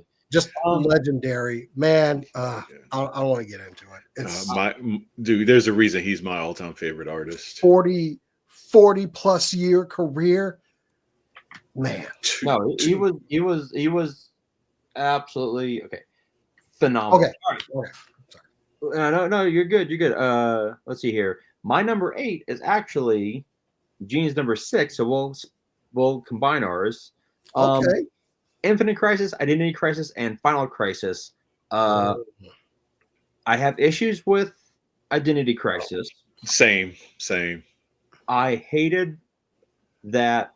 I hated the fact that they did what they did to Sue Dibney. Same.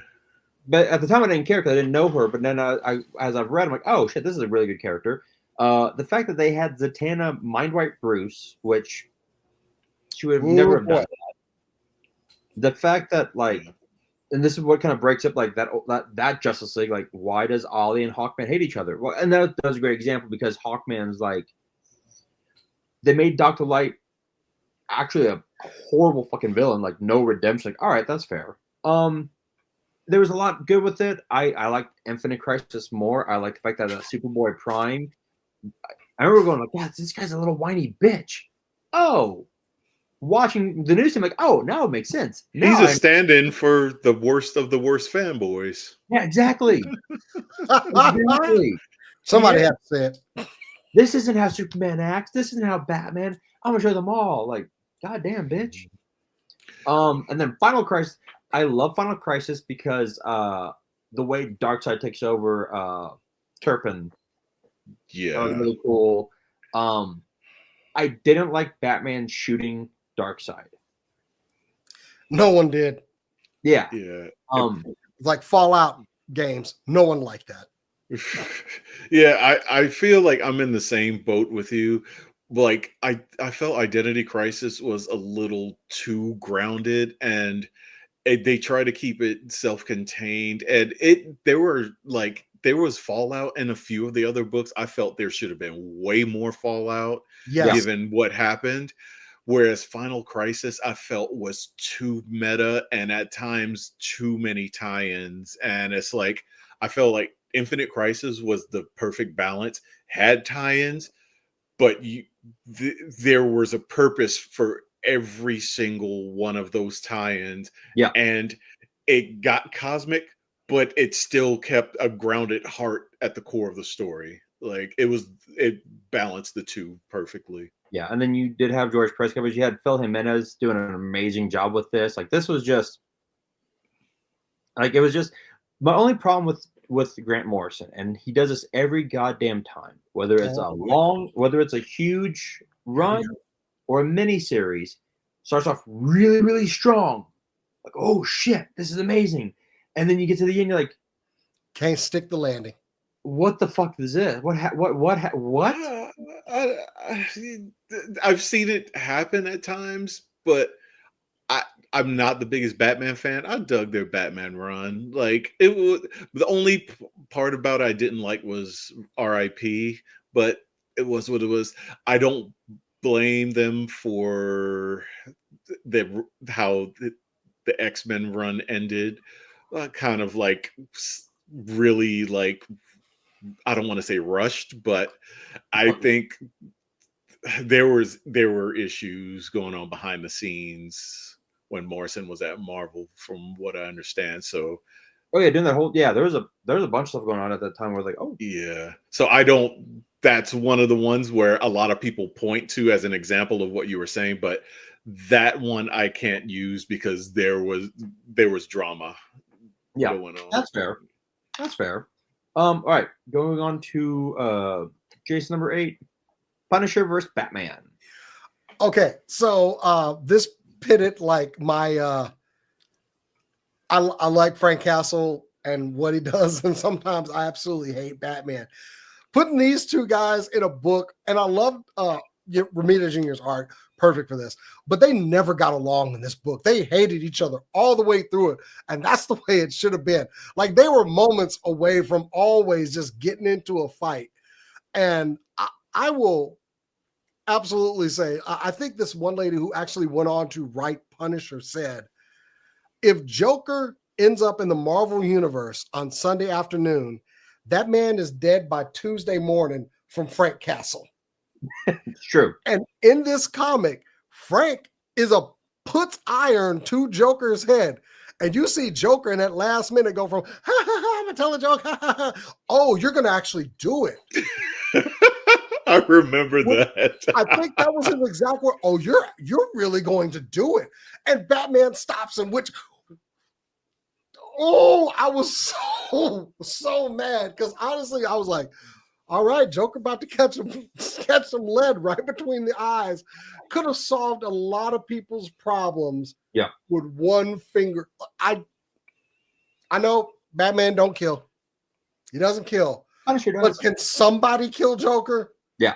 Can anyone, like, we got the perfect dude. We got an ex-Marine. I'm sorry, there are no ex-Marines. We got a Marine to put a bullet between Joker's eyes. Very qualified to do the job. Yep. And damn it, could have done it. A lot of Batman's rogues gallery. What's the Riddler gonna do against Punisher? Oh, no. Besides, hey Frank, before you kill me, let me tell you a riddle. No, bam. I can go down the list of people Riddler, that would be Joker, dead. Penguin would die horribly. Jason Todd took him out. Jason Todd did try to take him out. Like Jason Todd. But somebody off Joker, please. And we had Jigsaw in there too for flavor. Look, I have my 3. Like, I don't agree with heroes killing, but I have my 3 that should have been put down like a rabid dog long ago. You go on. Joker. Okay. Red Skull for obvious reasons. Yes. Oh yeah, we off Nazis. Yeah. And Mystique. Oh. Why Raven? The X-Men are stupid for constantly bringing her onto the team, bringing her into their homes, bringing them onto their island. Dude, how many friends, loved ones, family members, political allies have been murdered by her? I did not see this coming. I saw the Joker. I saw Mystique should have been buried 40 feet under the graveyard long ago. I want to argue this, but honestly, he's convincing me. It's like, was it? I didn't expect Raven to get on your shit list, though. Wow. If Joe filled up a graveyard full of bodies, Mystique's at least filled up a couple of backyards full of X-Men allies. I mean, it's like that scene in Falcon and Winter Soldier where like Falcon's like, he's out of line, but he's not wrong. He's not wrong. I did not see Raven popping up on this list, but okay.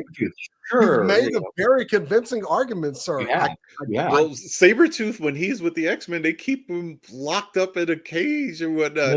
Mystique is roaming free with the team, helping on missions until it's no longer convenient for her. One of the funniest scenes I ever saw was I think it was Wolverine and the X-Men, but Mystique jumped towards Storm with like a jump kick. Storm just fried her with lightning. Like, what was Mystique gonna do here? Oh no! That was X-Men Evolution. That was X-Men Evolution. Yes. she like hit a pose and did a flying kick towards Storm. And Storm was like, ching. Don't come at the Queen. No.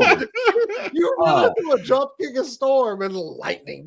She just I think they did like the comic, like the hair frizzed out. She's like, There's a comic where like all the bad guys, I think it's the Secret Wars 2, like the bad guys band together and like Magneto and Red Skull on the same like side. Oh yeah. whoa. And everyone got mad about that, right? But the reason why Magneto was on that was at the end of the arc, at the end of the series, Red Skull is in a dark room and Magneto corners him. And he goes, do you know why I joined? And Red Skull's like, I don't know. And he goes, and he shows him like the ink, and he goes, for this reason. And Magneto just like encapsulates him and just like crushes him. You're like, yeah. I mean, truly, you put Dude, Red Skull. Oh, he's gotta go. He's gotta go. Yeah. Red Skull is a perfect I mean, we don't even need to debate this. No. Nazi. I will say this. The ground. One of my favorite issue ones of all time was Ed Brubaker and Steve Epstein's Captain America #1 for 2005. Red Skull got gun clapped at the at the end of the first issue. Red Skull's dead. Oh, yeah. Like my favorite scene in X-Men First Class is that bar scene and yes, with Magneto. Yes. And Magneto starts like speaking German. Mm-hmm. And he's like, oh, and then one of the Nazis goes, "What's your name?" He's like, "I don't have a name. You took them from me." I'm like, "Oh shit!" And it's like, it's gonna be brutal, but I'm here to watch it. Like popcorn, like, I want to see this. Oh, just like they're throwing the knife and like the perfect. Yeah. That's a good list. That's a strong list. That is. Gene, your number 7 is. Oh, I think we skipped my number 8. We did skip your number 8. I'm sorry. We'll go to your number 8 real quick. Powers and House of X. Yeah, I know this might not fall on the classification of crossover or event, but I think it deserves to be on the list. It's just for the fact that when 2019, when it launched, that previous 5-6 years worth of X-Men stories, I'm being generous saying they were not for me. There were a few exceptions, like Kieran Gillen's Uncanny run, which was short, Tom Taylor's X-Men Red, and Cullen Bunn's X-Men Blue. But for the most part, I was not feeling any X-Men for a long time. Hickman was the shot in the arm that franchise needed. Yeah. And I will say that there were too many spinoffs during the Age of Krakoa of varying quality. And Agreed. Hickman leaving at like the halfway point really, I think, hurt the overall narrative, but it was the shot in the arm the franchise needed. Okay. No, I can't argue that. One of my favorite commenters on Instagram, Black Nerd Problems, like Krakoa era is one of my favorites as well. But he was like, "This was FUBU for mutants right here." Pretty much. No more mutants being scattered and scared. We got our own nation. I say we as a proud mutant. But this was. I could have done a couple more years of this, but also even like in Marvel Rivals right now, they're going to Krakoa. Yep, we're getting to see Krakoa with the culture of mutants. This was, man, I think we could have kept this up, but no, we had to go back to the status quo eventually. So when they colonized Mars, I was like, oh shit, okay. When we saw Omega Magneto, like, oh, one heart. Okay. Yeah. But, we can't have good things. But, yeah. And the colonization of Mars, I think Hickman even planted the seeds of that back in his Avengers run with the Builders. Like, if you read those first few story arcs, like, of Mars being terraformed, I think that idea, he took it to its natural next stage during the Krakoa run. Oh, I have to go back and read that Hickman run. Yeah. Okay, let's good choice though. Yeah, very good choice. Let's see here. Let's pop mine on. My number 7 is really quick, really easy. The Death of Superman. This was my first graphic novel, my first anything, and I mean, who doesn't love the death of Superman? Like, it was a great, monumental, like, holy shit, crossover. Like, holy, like, what? It did the unthinkable. Yeah. And for a while, again, it gave us Steel. It gave us Superboy. It gave us a great villain in Hank Henshaw, who destroyed Coast City with Mongols. Like, this, and then Eradicator. This put comics on the front page of newspapers. Yeah. Yep. Yeah. And everyone asking, how much is this Death of Superman comic worth? Yeah. Still to this day. I mean, look at the rebar with the cape on it, man. Oh yeah. Yeah. I will say, there is a variation of these books that actually are worth a lot of money, and it's like the 4th or 5th printing. The coloring is different in the title of the book, and if you can find that variant cover or the variant color, it's a few $100s because it was such a low print. Good to know. Yeah, there you go. But we also want to talk about a storyline that's revisited a couple times in animated live action. Mm-hmm. People want to tell this story over again because of the impact that it had. It was monumental. Monumental. And real quick, my number 6 is Secret War, just because that was huge. We got Spidey in the black suit. We got the Hulk lifting a mountain, and we got God Doom. So I mean, you can't argue that. Be it as you may. Spider-Man vs. and X-Men. Now, there are 2 different versions of this from the 90s, Jason. I went with both of them because the NES version, the Super NES version, was a bitch to play. It was not a great game, but as you can see, it had Wolverine, Storm, Gambit, Cyclops, and Spider-Man, so I bought that sucker. And it was not a great game. It's not even one I want to go back and revisit. Oh, I went back and revisited it. I have an emulator. I played it. But the hype was real when this game came out. Yeah, it was. Back page of all those comic books we were reading was an advertisement for Spider-Man and the X-Men versus Arcade in this game. But that's one thing. This animation cell over here, because we had 90s era Fox giving us Magic, Batman the Animated Series, Power Rangers, Spider-Man, X-Men. Yep. This was quite the crossover back in the day. We had both of these shows running at the same time, and then them crossing over finally. And we actually saw Spider-Man thwip something in like one of the X-Men episodes. And it was the finale? No, Dark Phoenix Saga. Yes. But to put them all on the same screen, I was up on Saturday morning with my bowl of cereal watching this. The problem I have with this cell, though, is the mispainting on Cyclops. Oh, please. Oh, yeah. They did stuff like this all the time. You could always find a cell. I know. And some, oh, look, I discovered this. Shut up. It was the 90s. Get over it. But there's so many. But I did like the way they drew the Beast. The way they drew Hank was great. But yes. Yeah, I have to give to you. This was a great crossover. Okay, let's see here. Okay, back to Eugene. Your proper 7 is the Unity. Yep. Yes. This 1992 event, I will argue, did House of M or Flashpoint better than House of M or Flashpoint. Period. Ooh. Tumbling through a black hole that sent not only Solar, Man of the Atom, back through time, but also his arch nemesis, Mother God.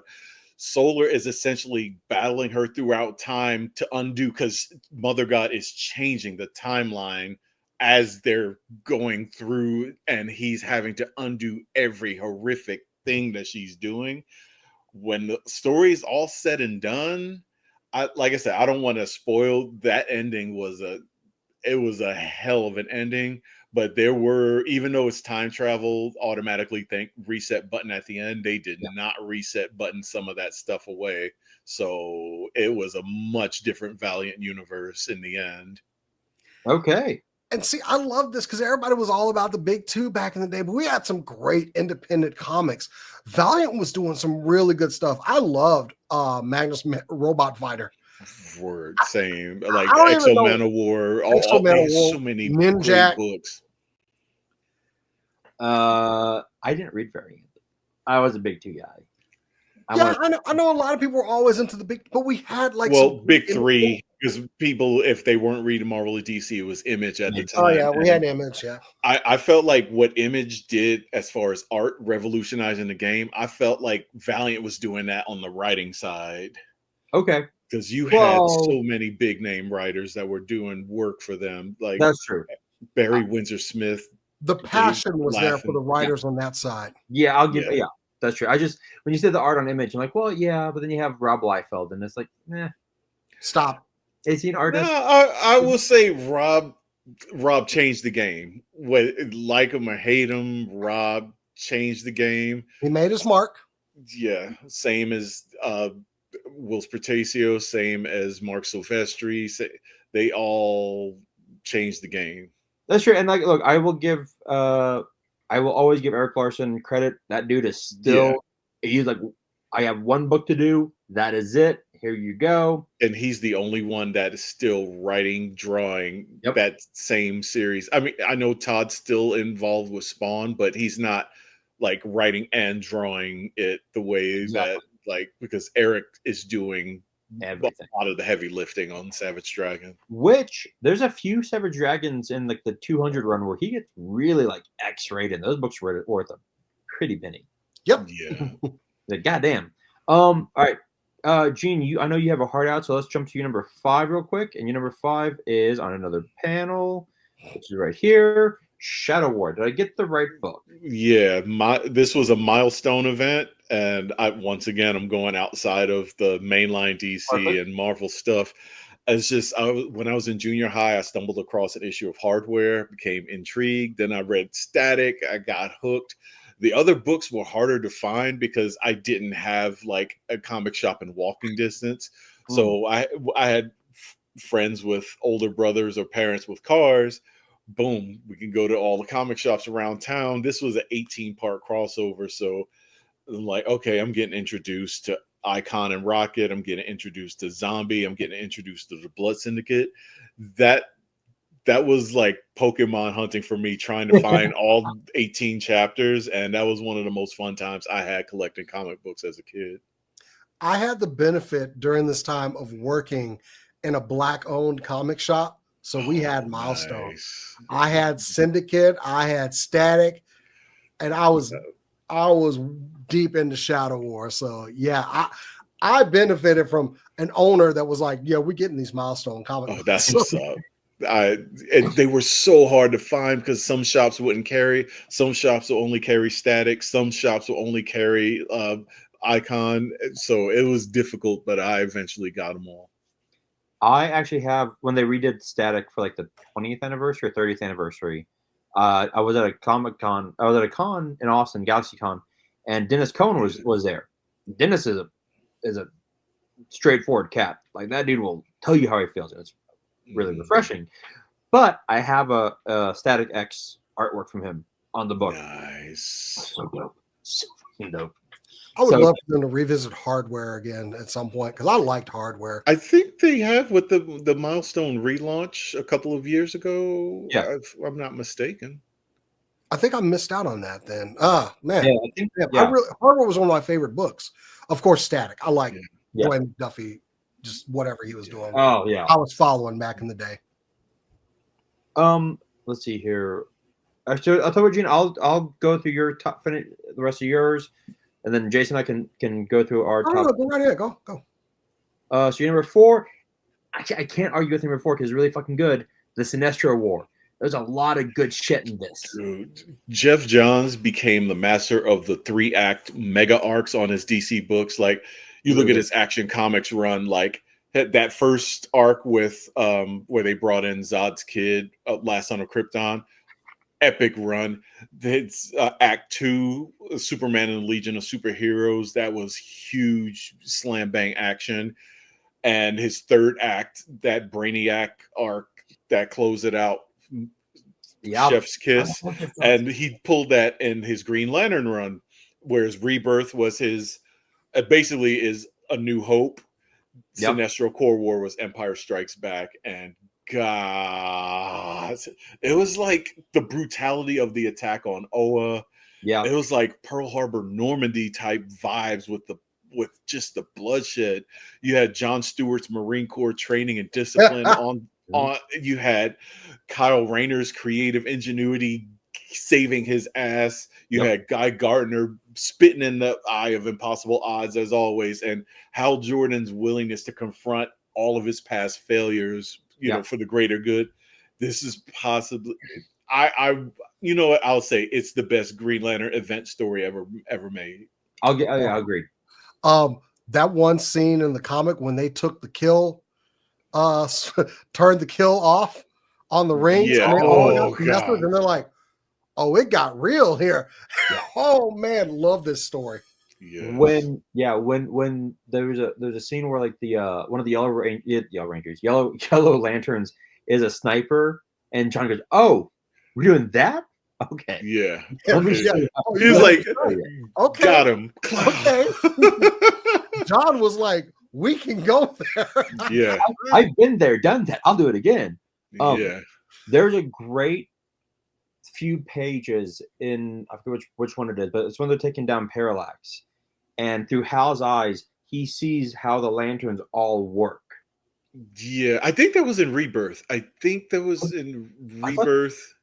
thought it was in during the there was a similar scene to that, but it was more detailed in Rebirth, I believe.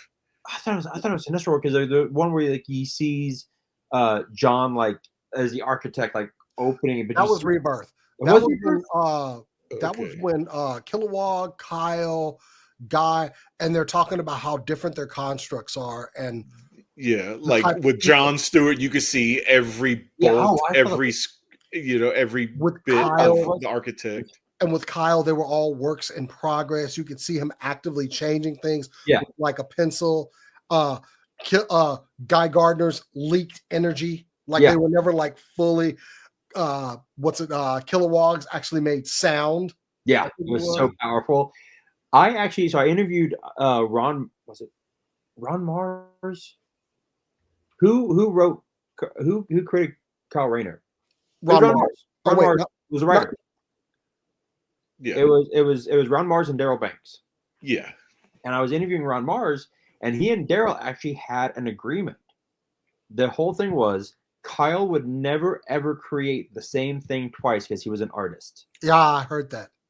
And so I'm like, really? Because he goes, Daryl, God bless him, had to come up with like different planes, different swords, different guns, but they were never the same because he was an artist. Like, that's amazing. I've actually got an interview on the channel with Ron Mars, and I actually told him how being a mixed kid back in the day, not seeing a lot of representation, Kyle Rayner, seeing a character that looked like me, was pretty groundbreaking.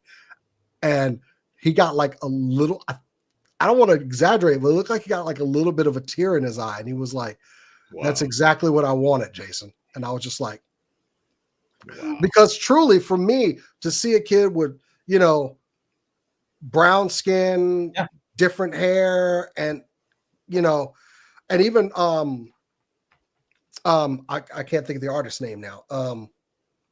Banks. Yeah. I got a signed print from him, and I was like, I told him kind of the same story. Yeah. And he jokingly he's like, "Hey, back in the day, you probably could have played Kyle." And I was like, "Okay, cool." But yeah. I did love that portion of Rebirth when you're talking about how different their constructs are and how they're made up of the people that they are. It was you couldn't be more right about John's writing this series perfectly. Oh yeah.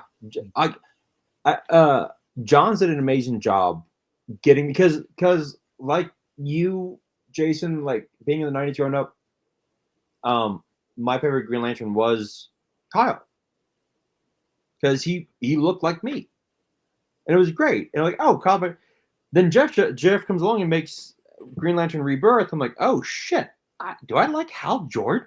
Yeah, it was a hard road of me finally warming to Kyle because of the way Hal was taken off the board felt just as a kid. That was reading Green Lantern was like one of my favorite DC franchises, and the way that he was taken off the board, I'm like, you couldn't have given him the Barry Allen sacrifice. They eventually did with Final Night, but yeah, it was just, I didn't like the way Hal was taken off the board, so I kind of took that out on Kyle. But I eventually warmed to Kyle over time. Yeah, that's How fair. could you not? He's a good boy. He loved his mama, you know. That's true. And an artist. Number 3 for you, Gene, was this the right one? Or was it this one? This one right here, 52. Like it. Once again, I apologize. It's not really a crossover, but it has a bunch of characters smashed in. This was hot off of the end of Infinite Crisis, where Clark Kent, Bruce Wayne, Diana Prince all stepped away from their superhero lives for a year. And to fill that void, several characters stepped up and finally got high-profile treatment. Yeah. And this, with being a weekly series, was unprecedented. We had Jeff Johns, Grant Morrison, Greg Rucka, Mark Waid scripting, Keith Giffen handling all the breakdowns, and a who's who list of artists: Chris Batista, to Todd Nauck, Ken Lashley, Jamal Igle, and you have J.G. Jones on covers. And it's like the book stayed on schedule. And then you got upgrades like Steel getting the spotlight, Booster Gold, The Question, Renee Montoya, Batwoman, the early seeds of what Greg Rucka had done with her, and eventually into her own series. I love the hell out of this book. I can't fault you on that one. Your number 2 is Annihilation. Ooh. I'll say this book was Marvel's best 2006 event. I know people say Civil War. I'm like, this story was peak Marvel Cosmic, and I feel the line has not reached these heights since. They elevated Nova to A-list character. The seeds were planted for the modern iteration of the Guardians of the Galaxy that we see in the movies today. This was the era that started that. Annihilus was never given top-tier villain status, and he's Fantastic Four, the whole universe there, and way. You basically gave us Starship Troopers in the Marvel Universe. It's like Keith Giffen, Dan Abnett, Andy Lanning, and company should have been given that entire line to do with as they wish till the end of time. Fair. The way Chris Claremont had X-Men for 17 years, I'd have been fine with this crew having all the Marvel Cosmic books for that long. That's fair. I have issues with Claremont and X-Men. I do. It's because someone in college, one of the comic book managers at the store I'd go to, kind of like shattered the glass on it for me. I was like, oh shit.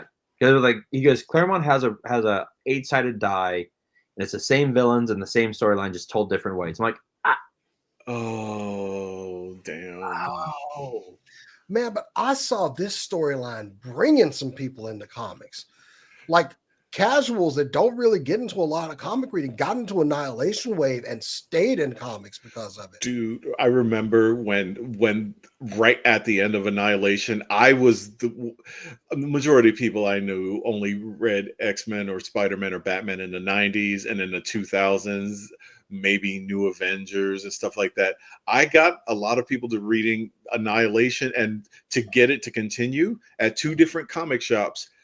When they ordered the copies of Nova #1, I bought all the copies and handed them out for free to people to keep it going with the Marvel Cosmic. Out here putting in God's work up here. Oh, shit, Jesus, man.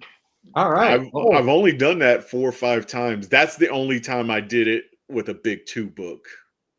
Damn. I think I was also just telling people, yo, don't sleep on it. Don't sleep on this. Get into it. And I had people like going back, especially if they got in like maybe 5 issues in, going back and trying to find the stuff before. It was a different feel for this, and it was very well done. So yeah. And then Gene, your final one before you gotta go is boom. JLA Avengers. This for me is the mother of all crossover events.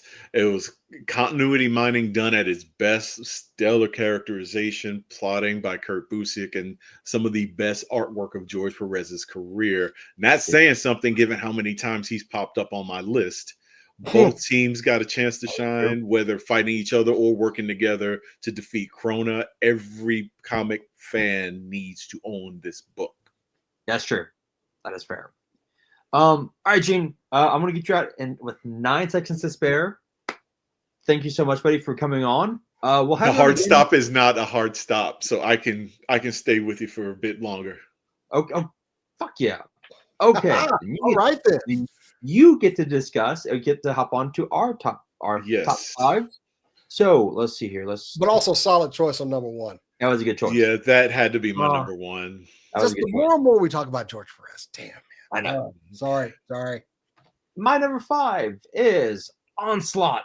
I still love Onslaught. I thought it was a really well done X-Men creation, going back, like to the creation of the X-Men. That Xavier was kind of a dick, and we're seeing that again. Some really good characterizations on the Avengers side. I liked a lot about this. We did get Heroes Reborn out of it, which got more Liefeld, which but we did get the insanely huge chest cover, so there's that. But we did get Jim Lee doing the Fantastic Four, which is amazing, and Iron Man with Scott Lobdell. There was a lot of good in this. I will say. That was so great. That's when my little teenage head seeing him rip out the Sidorak stone out of Juggernaut's heart. I was like, oh shit. Okay, this is great. I loved it. Fantastic. I think going back, was it 4 or 5 years ago to revisit it. It's one of those things where, like we were talking about the Shang-Chi movie, I think the first half or first wave I liked a lot more. I think it was one of those concepts where the longer the event went on, the more it started kind of unraveling for me. And I think it was, they were explaining too much of what happened to try to give Xavier an out later on. And I don't remember which tie-in it was, but some of the tie-ins I think were undoing some of the work of the main X-Men books. And that's kind of one of the problems with events that spread into nearly every book in the line. Yeah. I think it was Wolverine showed gave Xavier like the out. We're like, oh, it's like the evil of Magneto went into him during my number 2 crossover. But can I say one thing about Onslaught? It wasn't one of my favorite storylines. What I thought it gave Marvel an opportunity was to hit the reset button on a lot of things they were doing in the 90s. Oh yeah, they reset they needed. They needed it. So. Yeah. I mean that was right at the time where like the Avengers, we had Teen Stark. Like, what is happening? Or like the whole. Oh Lord, we had Teen Tony. That's right. The less said about the crossing, the better. I remember like reading that, going, oh god. I don't know why I have that. So I don't know why I picked it up. Or like, okay, this is cool. Probably because the chrome foil cover.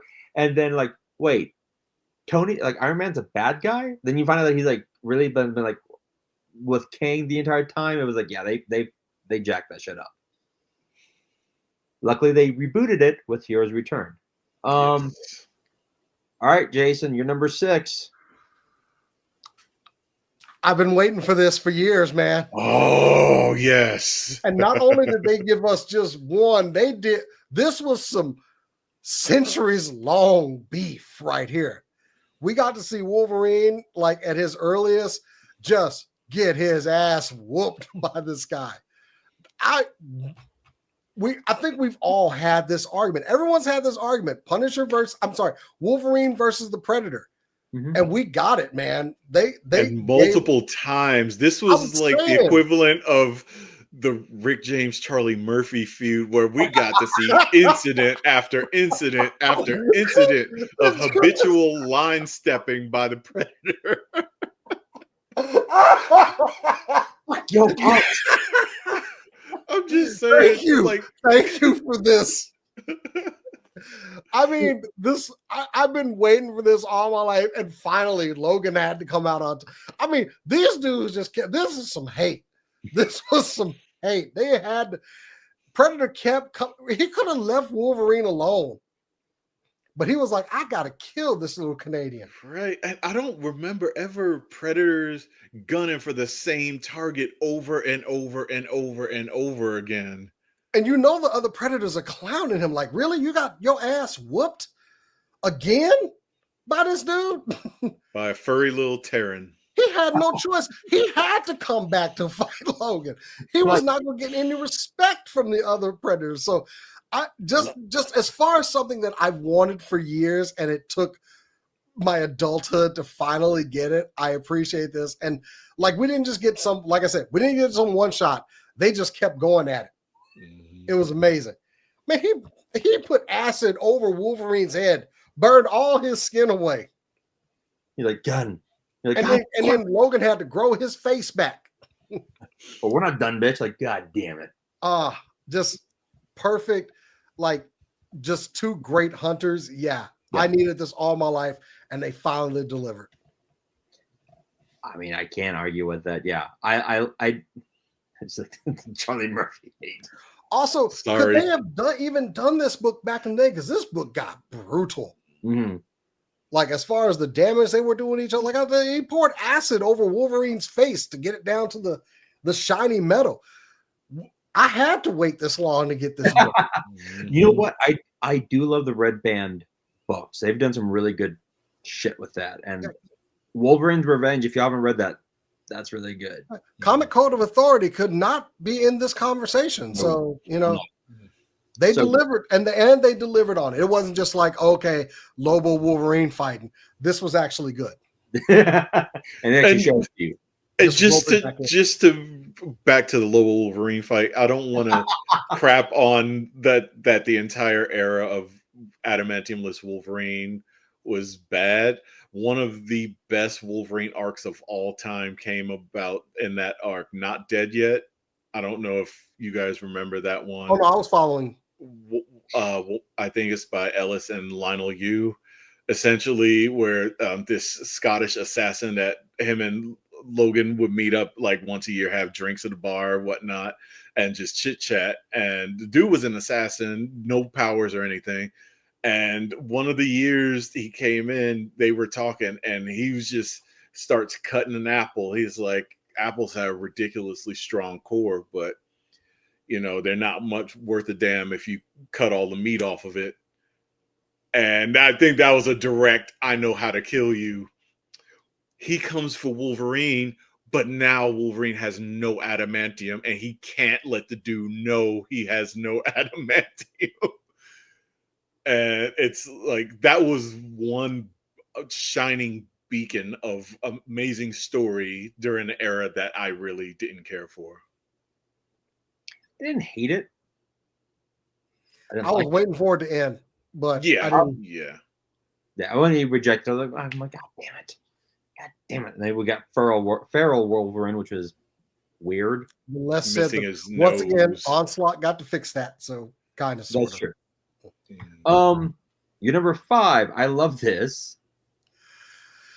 I was reading both of these comics religiously back in the day. Old school violent Ninja Turtles, and I was reading Yojimbo. I loved Usagi, and I know they crossed over. They've done repeated crossovers. Mm-hmm. I've gotten Usagi figures because of his appearances. Same. In Ninja Turtles. Same. But as you can see, we're old school 80s over here, but they have kept going back to the well on this. We get our Samurai Rabbit hanging out with the Ninja Turtles. Give me at least one episode. We get it. And I just like it. I don't know. It's technically a samurai teaming up with 4 ninjas, which should not happen, and yet it does. I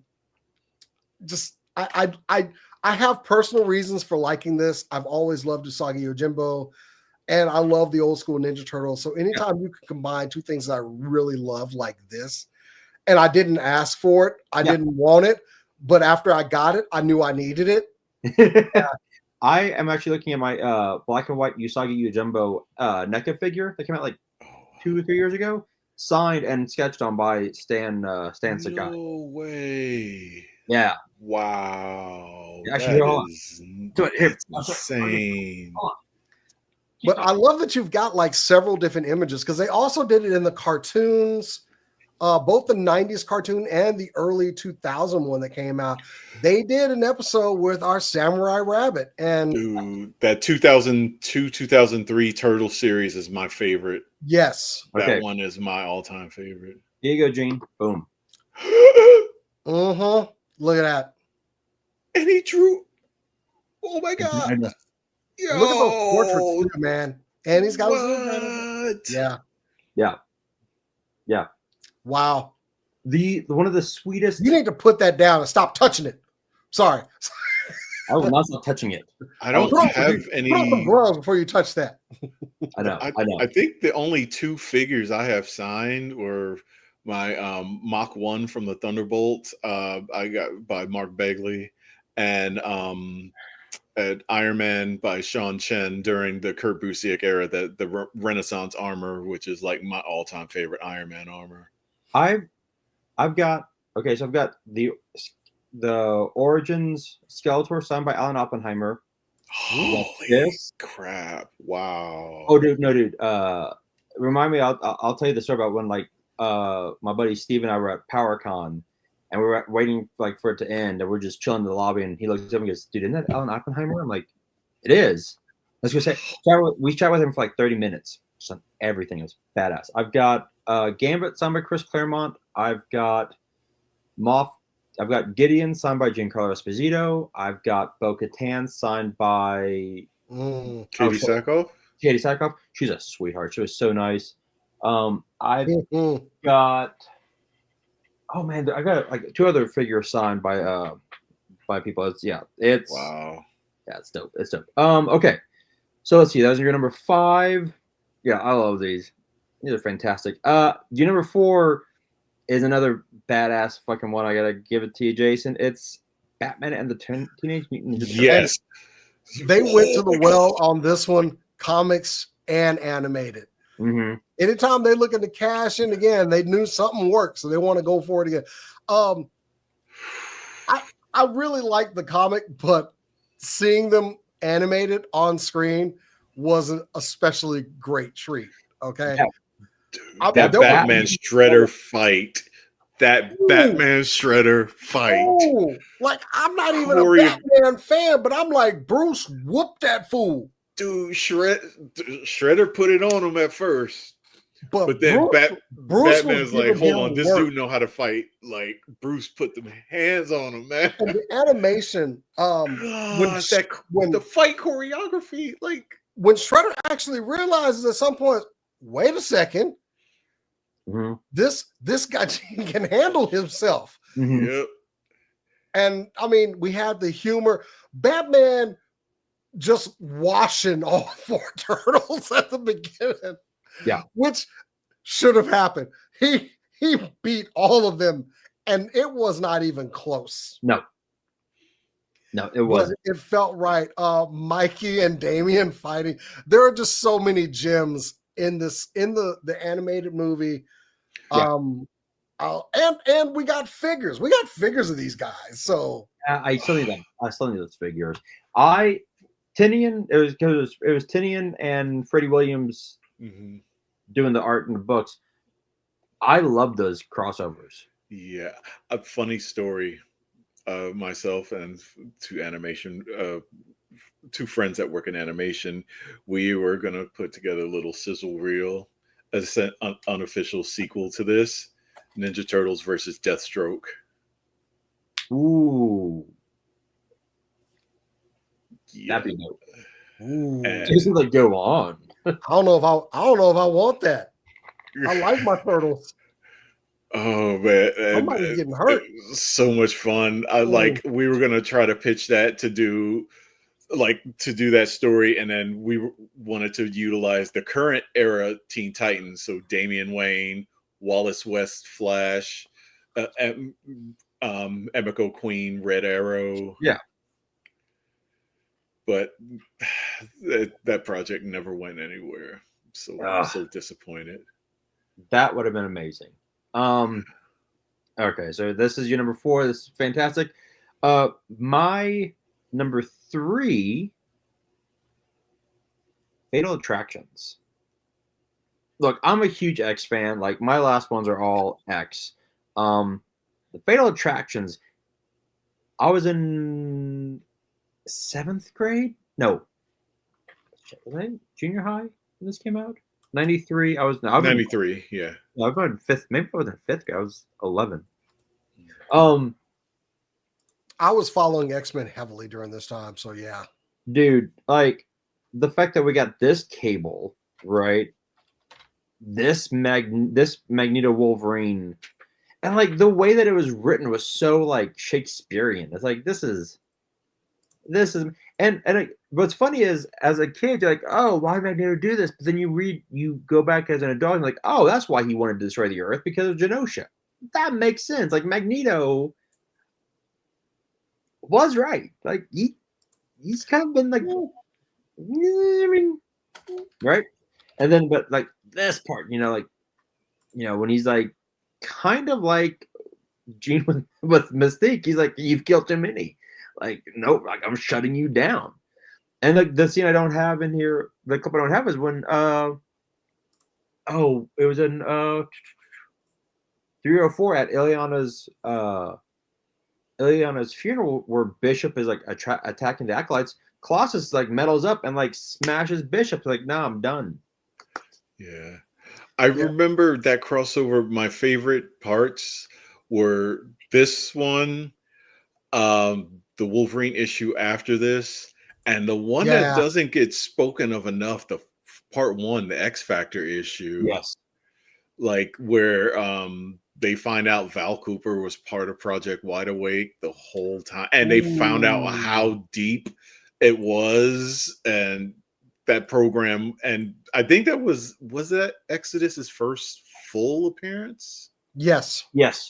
Okay. Yeah. The X-Force one was okay. I wasn't as big in that or on the Uncanny issue. I mean, X-Force was mostly just getting like hunted because of their association. Yeah, with Cable and the aftermath of the Executioner song, they were still dealing with that. Yeah. Well, for me, it was the X Factor one, because when Quicksilver drops the line, it's been said before, but I have friends who are mutants. Like, it's like that whole like how racist can I say racist shit? Like, well, I have a black friend. Well, I have a mutant friend. Like, it's like that great parallel. Yeah. And I liked the funeral. I liked the Uncanny one because it really does kind of like set up the tension, and to go into X-Men number 25, where like, all right, this is Endgame. Yeah. Oh, well, I mean, that's also, I guess, personal preference. Like, I always gave that era crap, but when I reread it, like 2018, 2019, I was like, I really liked Adjectiveless X-Men. Like, even post Claremont, that book I felt was firing on all cylinders, and I just wasn't feeling the same way about Uncanny. I don't feel that way about Uncanny until you get to like 2000. Right before New X-Men. Okay. Is when I'm like, okay. Okay, let's see. After this, actually, it's the precursor to this. Executioner Song is my number 2. This was the book. This is the book that I was like hunting down, like in Walmart, trying to find all the books and the cards and everything. I loved Executioner Song. It's so different for me. It was just like, oh, like, it looks like Cable killed Xavier. You get like a great Cyclops Jean Grey, the cards, which I love, the Hunter Prey cards. That was great. Yeah. And then, of course, the beginning of the Legacy Virus. And I think this storyline wasn't that well received back in the day. I don't think so. Okay. I don't think so. I know diehard X-Men fans that it was like the second coming of Watchmen when this was coming out. Like, I mean, I enjoyed it, but not like yeah. as much as other people were at the time. They were. There's a great scene where like with Apocalypse where he's like struggling to breathe and like carrying himself, and he stops at like Archangel stops him, and Archangel's like, "I deemed you unworthy." He's like, "Yes, let's bring it." And Archangel like stabs him.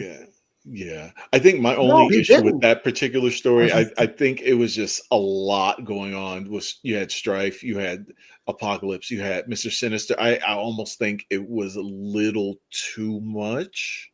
Maybe no such thing. The crossover, it's supposed to be a lot. You're right, Jason. No, he doesn't stab him. That was another one. It was right. He wanted Warren to kill him, and he said, "Yeah." Warren didn't do it because he's like, nope. That he knew that's what he wanted, so I'm not giving it to you. Yeah, you're 100% right. Yeah, but this for me was like the Bishop Cable Wolverine team up. Like, yeah, that was dope. Like you have. That's some nasty business when those three show up at your door. Exactly. Yeah, Brandon Peterson, Jay Lee's artwork was great in this. Andy Kubert on Adjectiveless X-Men. Yep, on just the X-Men. Yeah, I hate this like Liefeld art, but whatever. It's X-Force. Like I just, it's so good though. Like it was just I loved it. And then the fact that we do get the beginning of Strife's the legacy virus is like, oh, you're like as a kid, you're like, I don't know what this is, and you're like, oh, this is what it is. Okay. Yeah. I love that. I love it. All right, let's see here. What is next? We got Jason right here with okay. Generator Rex Ben 10, yes. Guilty pleasure. I love this era of Ben 10. And then we got Generator Rex, which was a comic at first that didn't do so well. But man, that comic, I mean, the cartoon, this was some prime time cartoon stuff for the young adults or older adults like me. But you got 2 hit shows on Cartoon Network late night on Saturday, and you put them both together, give us the money. And this was 2 characters, wisecracking. I mean, 2 characters that kind of did have a lot of similarities, but man, when they put them together, they made this work. All of this was being written by Man of Action at that time too. Yep. So I was on board for all of it. That was Dwayne's brainchild. He got some of the best writers out there. I loved seeing Man of Action. Like the first time I saw that, who the hell is Man of Action and why are they writing so well? And finding out it was a writing studio, I'm here for it. Yeah. All of this was done by that studio, and I love the mixing of the art styles of both the shows. It just guilty pleasure. I was here for the Generator Rex Ben 10 crossover. I won't lie, man. That was dope. I can't argue anything you said. That was a phenomenal crossover. I'm just happy that somebody else is enjoying this along with me. I felt like, is anybody going to get this? And I'll put this on the list because literally this was like maybe 2 seasons of really good TV, and they did a crossover. Bring it, give it to me. I never watched Big Ben 10. Okay. I honestly never watched it when he was a kid. When they got older, I was like, okay, now the writing seems better. And I actually started following. It was Green Jacket Ben 10 is what I was watching. Okay. I think if you watched, you will appreciate some of the subplots if you did watch the younger Ben 10. I mean, I watched some of it, but I was actually following this one a lot closer. Because they do definitely pay off plot threads from the when they were kids. Okay. What are they on right now? Are they on anything? Generator Rex is hard to find. Yeah. Luckily, I still believe in physical media, so I have it. But yeah, there you go. It is a bit hard to find. I think you can pay to watch it a bunch of places, but gotcha. Yeah, I've got the full series on DVD. So yeah, I'll have to try and find it. Every now and then you go through Best Buy, see a box set, you're like, oh, yoink, $5, I'll grab that. Well, now that Best Buy doesn't carry DVDs anymore, sons of bitches. No one does. Anyway. I know. Pawn shops. Yeah, that's true. You're number 2, Mortal Kombat crossovers. Look, including some of the DC games that they did from that studio. Look, there was the DC game where all of a sudden they tossed in Hellboy. Just out of the blue. The Injustice games where Hellboy steps out of the shadows. You talk about just me just going crazy because I actually liked Hellboy back then. But now you've thrown Hellboy in this universe of DC characters fighting. And not only Hellboy was in Injustice 2, but Raiden. Go on. Ninja Turtles. They threw Ninja Turtles, man. Yes. Those are great. Have them with dialogue. You got to respect Mortal Kombat games because now it's basically like when a Mortal Kombat game comes out, who else is going to be in it? You got John Rambo. Yeah. Rambo showing up in the Mortal Kombat games now. Terminator, RoboCop. I love Peacemaker. Peacemaker. There's no limit on, and you gave me Keith David voicing Spawn again. Yeah. You beautiful bastards! I love the Mortal Kombat games when they do, because now it's like who are the people that we're not going to and usually it's pretty shocking. Yeah, like he had Ghostface from Scream. Like okay. They threw the Joker up in there. I got the pleasure of killing Joker in fights. I love it. Over and over again. Mortal Kombat has to be respected for these just characters they just bring in out of nowhere. You have no idea who it's going to be. Give me all of that every time they come out with a new one. From when they started doing this and until now, it's still top tier. Give it to me. That's fair. Okay. Oh, honorable mentions. Gene, what was yours? It wasn't a crossover, so to speak. It was more of a localized event story. Armor Wars. That was like the very first like mega story that I ever picked up. Like my very first comic from this little bodega in the Bronx, Iron Man 225, part 1 of Armor Wars.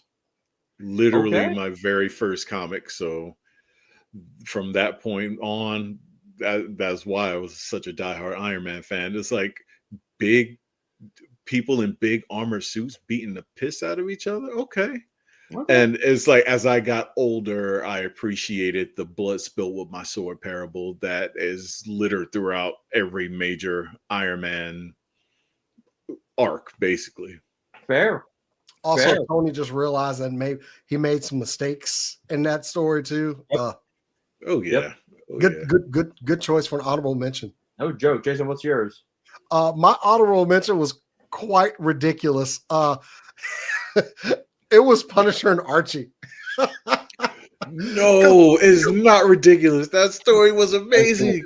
No, it was not. It was completely ridiculous. It was amazing because it was ridiculous. Yeah. I'm going to be honest with y'all. I didn't buy it, but I damn sure read it in the store. Oh, I bought it. Punisher Punisher in an Archie comic? Yes. Oh man, I think I was just losing because I think I saw it advertising like Wizard magazine months before it came out, and then the fools actually did it. Yeah. It's like one of those things where like you think, no, whoever told you about that is not telling the truth. There can't be. And then you see it on the shelf. And they did it. I respect the effort, but that book was completely ridiculous. I did not want to spend money for it, but I did read it in its entirety on the shelf. That's fair. That's fair. Mine was DC Marvel, but the one I have here is Secret Empire. Oh, okay. And here's why. First off, the whole thing of Captain America being Hydra, I was like, oh shit. Then it pissed me off because everyone's like, this miniseries is gonna be trash. I'm like, it's the first goddamn chapter. Like, let's wait till the end. of Marvel like, oh, don't worry, real Cap's coming back. Like, motherfucker, let me read the book. Don't spoil it. Yeah, in trying to quell the people who are pissed off about Cap. Oh, Cap has been with Hydra all along. It's like they're obviously working towards something, and because the fans made such a stink about it, they had to kind of advertise. No, the real Cap's gonna be back soon. As a Captain America fan, I was willing to wait to let I was willing to let them tell this story. Same. I'm like, okay, I love the Mark Burke covers. Nick Spencer's, a great writer. I'm like, let me see what happens here. And the ending does not disappoint because very, very telling, very fucking telling what was happening at the time. The whole point is him saying, when you run into evil, you stand up. If you get knocked down, you get back up over and over. And like for like 10 fucking panels, she's just saying you get up, you get down, you get up, you get down. I'm like, oh, Nick Spencer is telling something here with this administration. Okay. And when Cap picks up Mjolnir and smashes the, I'm like, okay. And the seeds of Secret Empire were planted. Like going back Civil War II, you'll see some there are a few little plot twists in that story that definitely played into this. And I don't know if anyone read Avengers Standoff. Like, no, think so. Okay, that was basically the introduction of Kobik, the Cosmic Cube. Oh, gotcha. Okay. And I was willing to forgive because I saw Cap turning evil didn't just come from out of nowhere. They had been planting seeds for this for a while. So I'm like, okay, this isn't a slapdash event from out of nowhere. I'm willing to go along for the ride. Yeah. Yeah. Fucking, yeah. It just, when it got ruined, I was like, God damn it. Fucking fanboys.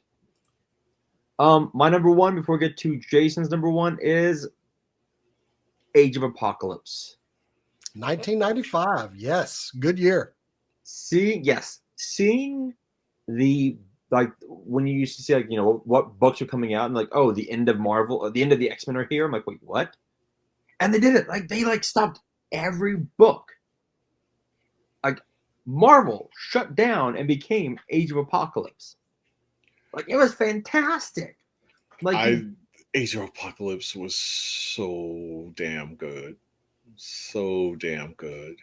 Like, this Wolverine, if you want to talk about really great books when he had the bone, this one right here, where Wolverine is watching, he's watching Sabretooth. He's trying to because Sabretooth keeps saying, hey, if you let me out, guess what's going to happen? Guess what's going to, and they're like, no, we're rehabilitating you. And he's watching the news about a serial killer that gets out. And he's like, what did you expect? This is my nature. And Wolverine's like, all right. Was this after he like gutted Psylocke and like? Yes. Okay. So yeah, Wolverine was about to pop that third claw and just be done with his ass. And then bright flash of light. Yep. No, he pops it because when they come back, the fix doesn't work anymore. No. This is before. He did it after he gutted Psylocke after.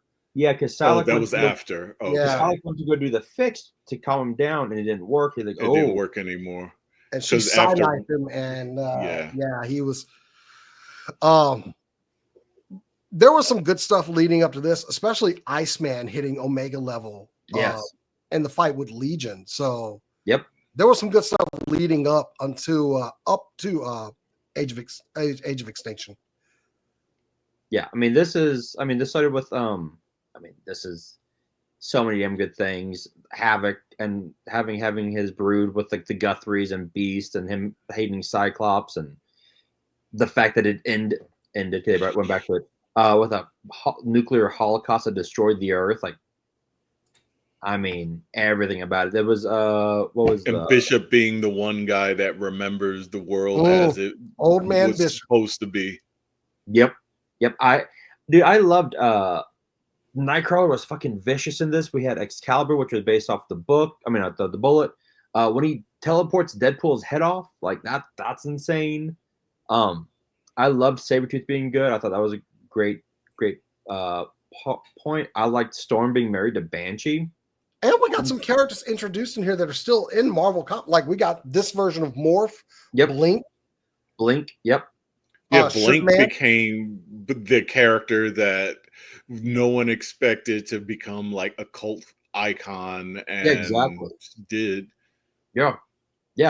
I did like the fact that every book leading up to this like ended with like that like glass shattering, like Oh, it's so good. I mean, ah, and it's such a simple premise. yeah. Xavier's son's finally like, I mean, he still has mental illness, but he's more lucid than he's been in ages. He's new power, time travel. I'm gonna go back and make my daddy's quest for human mutant coexistence easier by killing Magneto before the X-Men were even formed. But daddy jumped in front of the shot, and now I killed my daddy before he formed the X-Men. Which is great, because when he does that, then he's like, wait, ripple effect. If I kill my dad from board, what? And then you see like the whole like twisting. Yep. Like, oh. Also with that Iceman in before they killed Xavier hitting Omega level. Yep. But then him having that sick design in with the no mouth and everything, and just a cold-blooded killer in Age of Apocalypse, man. Dude, speak about redesigns, Sunfire. Oh, Sunfire. That was like that carried over to 616. Yep. Yeah, I've got some of the Age of Apocalypse figures over there. Yeah, Sunfire's design, the translucent plastic. Oh god, that one looked dope. I remember that. Well, some of my friends I give crap to because I said that Apocalypse been around 8,000 years and ain't accomplished jack shit. The only time he did, he needed Xavier's kid to go back in time and do it. So basically, Apocalypse plays his games on easy mode. I mean, okay, this had the fact that like you had Nate Gray with Forge, Sauron, X-Man, yeah, you had X-Man, and you had Sinister watching him. You had the Four Horsemen of the Apocalypse for Holocaust, Sinister. Shit, who it was? Abyss and Rasputin. Okay, yeah. Then you had Next Gen, which is like Colossus and Shadowcat. And Shadowcat's a huge fucking like stone cold bitch. Gambit and the Externals, which was like a heist book, basically. Yep. Heist book. Going to Angel, who ran a bar, and Angel sacrifices himself to like kick off events. It's like, oh shit, yeah. You had I still need a couple more figures from this. I need wave 1. I have wave 2. I need to get the Gambit. I've got wave 2. Wave 2 is great because the build figure was Colossus. And that's a big dude. It was great. Colossus with his pirate do-rag on his head. Oh, I think my only issue with the event was the rest of the Marvel U got kind of brushed off to the side as most things in the 90s involving the X-Men. The rest of the Marvel U got revisited some of that universe later. Well, because like Cap never got brought out of ice. Iron Man like was killed off early. The Fantastic Four don't exist because they never went to space. Like they never went into space. Yeah, really great ripple effects. Like Peter Parker doesn't exist because Peter Parker would have been like I think the Parkers were killed off in the like the first like wave of like attacks. Yeah. The cleansing, like Marvel does not exist without Xavier. Like, okay. Yeah, this is my number one. I've gone back to this a few times. I still love it. I like Magneto ripping apart Apocalypse. Like, I read that fight between Magneto and Apocalypse was brutal. I mean, I've gone back to read that a few times. I just love the fact that Apocalypse, like, what it's like, starts taunting Magneto. Like, what are you doing? Why aren't you taunting? Why would you do that? I'm concentrating. Like, what? Like, chef's kiss. Chef's fucking kiss. Agreed. All right, Jason, you're number one. I love it. All right. Look, you want to talk crossovers? You want to talk bringing in a whole bunch of people from all kinds of universes? The Lego movie is the biggest crossover probably ever outside of Ready Player One. Like we had Superman, Shaq, and the Millennium Falcon all in the same movie. That's true. Batman and Morgan Freeman doing voices. We had old school space Legos. Dude, come on, man. You want to talk a crossover movie that just made no sense? Look, aside from like Ready Player One, the ridiculous amount of Lego things they threw in here from everything from like some of their first sets of Legos to these big money licenses that Lego gets somehow. Yeah. This was it. I felt like Leonardo DiCaprio in that meme all through this movie, like, ooh, right there. Ooh, yeah. Not to mention the voice cast. I don't even want to get into the voice casting because there was so many just like major star power doing voices in here. And even that Lego Batman spawned his own movie. Yep. So I have to give it to the Lego movie just for how much stuff they threw in here, man. I can't. Yeah. I mean, just they literally had a meeting of the greatest Lego characters. I mean, you had Chris Pratt, Will Arnett, Chris Pratt, Will Arnett, Morgan Freeman, Alison Brie. You had Ron Swanson. I can't think. Offerman, Nick Offerman. Yeah. You had Magic Mike. What's his name? Channing Tatum. Channing Tatum was Superman. You had was it Jonah Hill? Jonah Hill, wasn't he Green Lantern? He was Green Lantern. Yeah. Yes. Okay. Yeah, you had so many people in this. So I had to like put this down when I was thinking of like crossovers. All the characters they threw in this movie that should not have been in this movie together. Oh, there we go. Okay, it was Will Arnett, Chris Pratt, Will Ferrell, Elizabeth Banks, Morgan Freeman, Jonah Hill, Charlie Day was Benny the Astronaut, Alison Brie. Let's see, who else do they have? Will Forte, Dave Franco, Channing Tatum, Liam Neeson was Good Cop, Pa Cop, Bad Cop. Kobe Smulders was Wonder Woman. Jake Johnson was Barry. You had who else? Billy D. Williams, Anthony Daniels, Keegan-Michael Key. I mean, Jesus Christ! Like the voice acting in here was absolutely ridiculous. Keegan-Michael Key is always a pleasure when he pops up in an animation. Oh yeah, he is. I love him. Transformers. Oh, badass! I got Badassatron right here, actually. And this is my good buddy AA-tron. But you're talking like Abraham Lincoln and Gandalf the Grey were in this movie together. It's true. Come on, man. The Lego movie may be the biggest crossover of all time. Dumbledore, Shaquille O'Neal. They're not ready for this, guys. Oh no, they were ready for this. I can't say enough. Wow. Like it was just on my mind to put this in there. So when I saw that, I was like, "Well played, sir. Well played." I kind of wish I didn't keep mine just with comics. I didn't understand the assignment, but I think I made it better. You made the assignment better, so yeah, no, you got that's what. When I told him, I was like, "Oh shit!" And he's like, "Oh, I can read." I'm like, "No, this is great. This is perfect because this is like some." It's kind of the madness Bobby expects inviting me to anything. Honestly, pretty much. I dip my toe outside the box with going with companies outside of Marvel and DC. You just jumped into the next time zone. What the fuck's a box? What? I'm in the TARDIS. What is this? I don't play by your rules. I make own rules with hookers and blackjack. Nah, just kidding. You're playing 7D chess, sir. I had to throw it in there, man. Just because I really enjoyed it. I collect Legos and I get different Legos. I'm amazed at let's just go down the Lego aisle and see how many licenses they have. All right. Oh, dude. If there's anybody there's nobody crossing over like Lego is crossing over. Nobody has the drip on crossovers that Lego has. Nope. It's the only place I can have the Justice League fighting the X-Men or the Avengers. Right. Oh yeah, dude. 100%.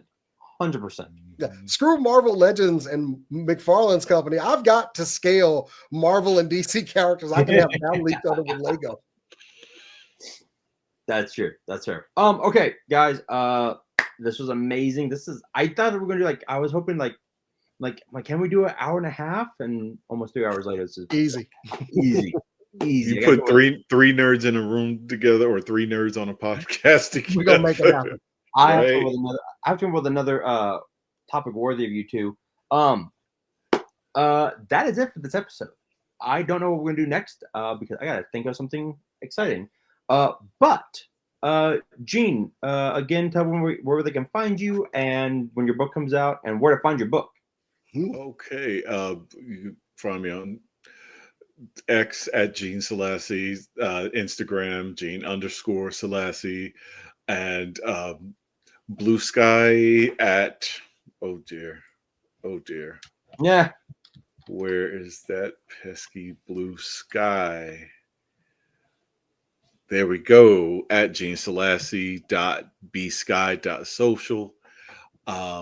The book Avengers for Dummies, we originally going for a June 4th date, but it got pushed out, so we're looking at August, possibly week of Labor Day for release, first week of September. Okay. And you'll be able to find it at Barnes and Noble, any big box bookstore. Perfect. Awesome. Jason, tell us where we can find you, buddy. You can find me at JasonEX, Instagram, Blue Sky, and of course over at supercoolnerdshow.com. Follow us, youtube.com/SCNS Live for our weekly podcast we do every Thursday night. And now that I know Gene's close by, I mean, Austin, at least I could probably snag him up for a show now too. Yeah, there you go. Yeah, for sure. Please for check sure. check out like I'm at JasonEX and at SCNS Live on pretty much everything else. And then, of course, you can find me here at Geeks Have Game. And then I'm usually always on a Toy Kind of Mood as well, where we just ramble on about action figures. And we've dipped our toes into politics a little bit, and it's been an interesting foray. But we're trying to try and get out of that now. So back to toys. But you can find us. You can find me at here on YouTube, Instagram, Geeks Have Game, and then find Toy Kind of Mood at YouTube. Instagram. Oh, and find me on TikTok because I do unboxings and it's kind of fun. And however long I have that app for, I don't really know what's going on. No one knows what's going on. I don't know if we'll even be around in 2 months. We don't know. It's exciting. We might be gun running in half a year. Who knows? I mean, we could go Mad Max with this and it'd be kind of fun. But all right, for Jason the X, Gene Sleaze, and me, I'm your host, Bobby Bear. And remember, it costs nothing to be good. So be good to one another. Peace out, y'all.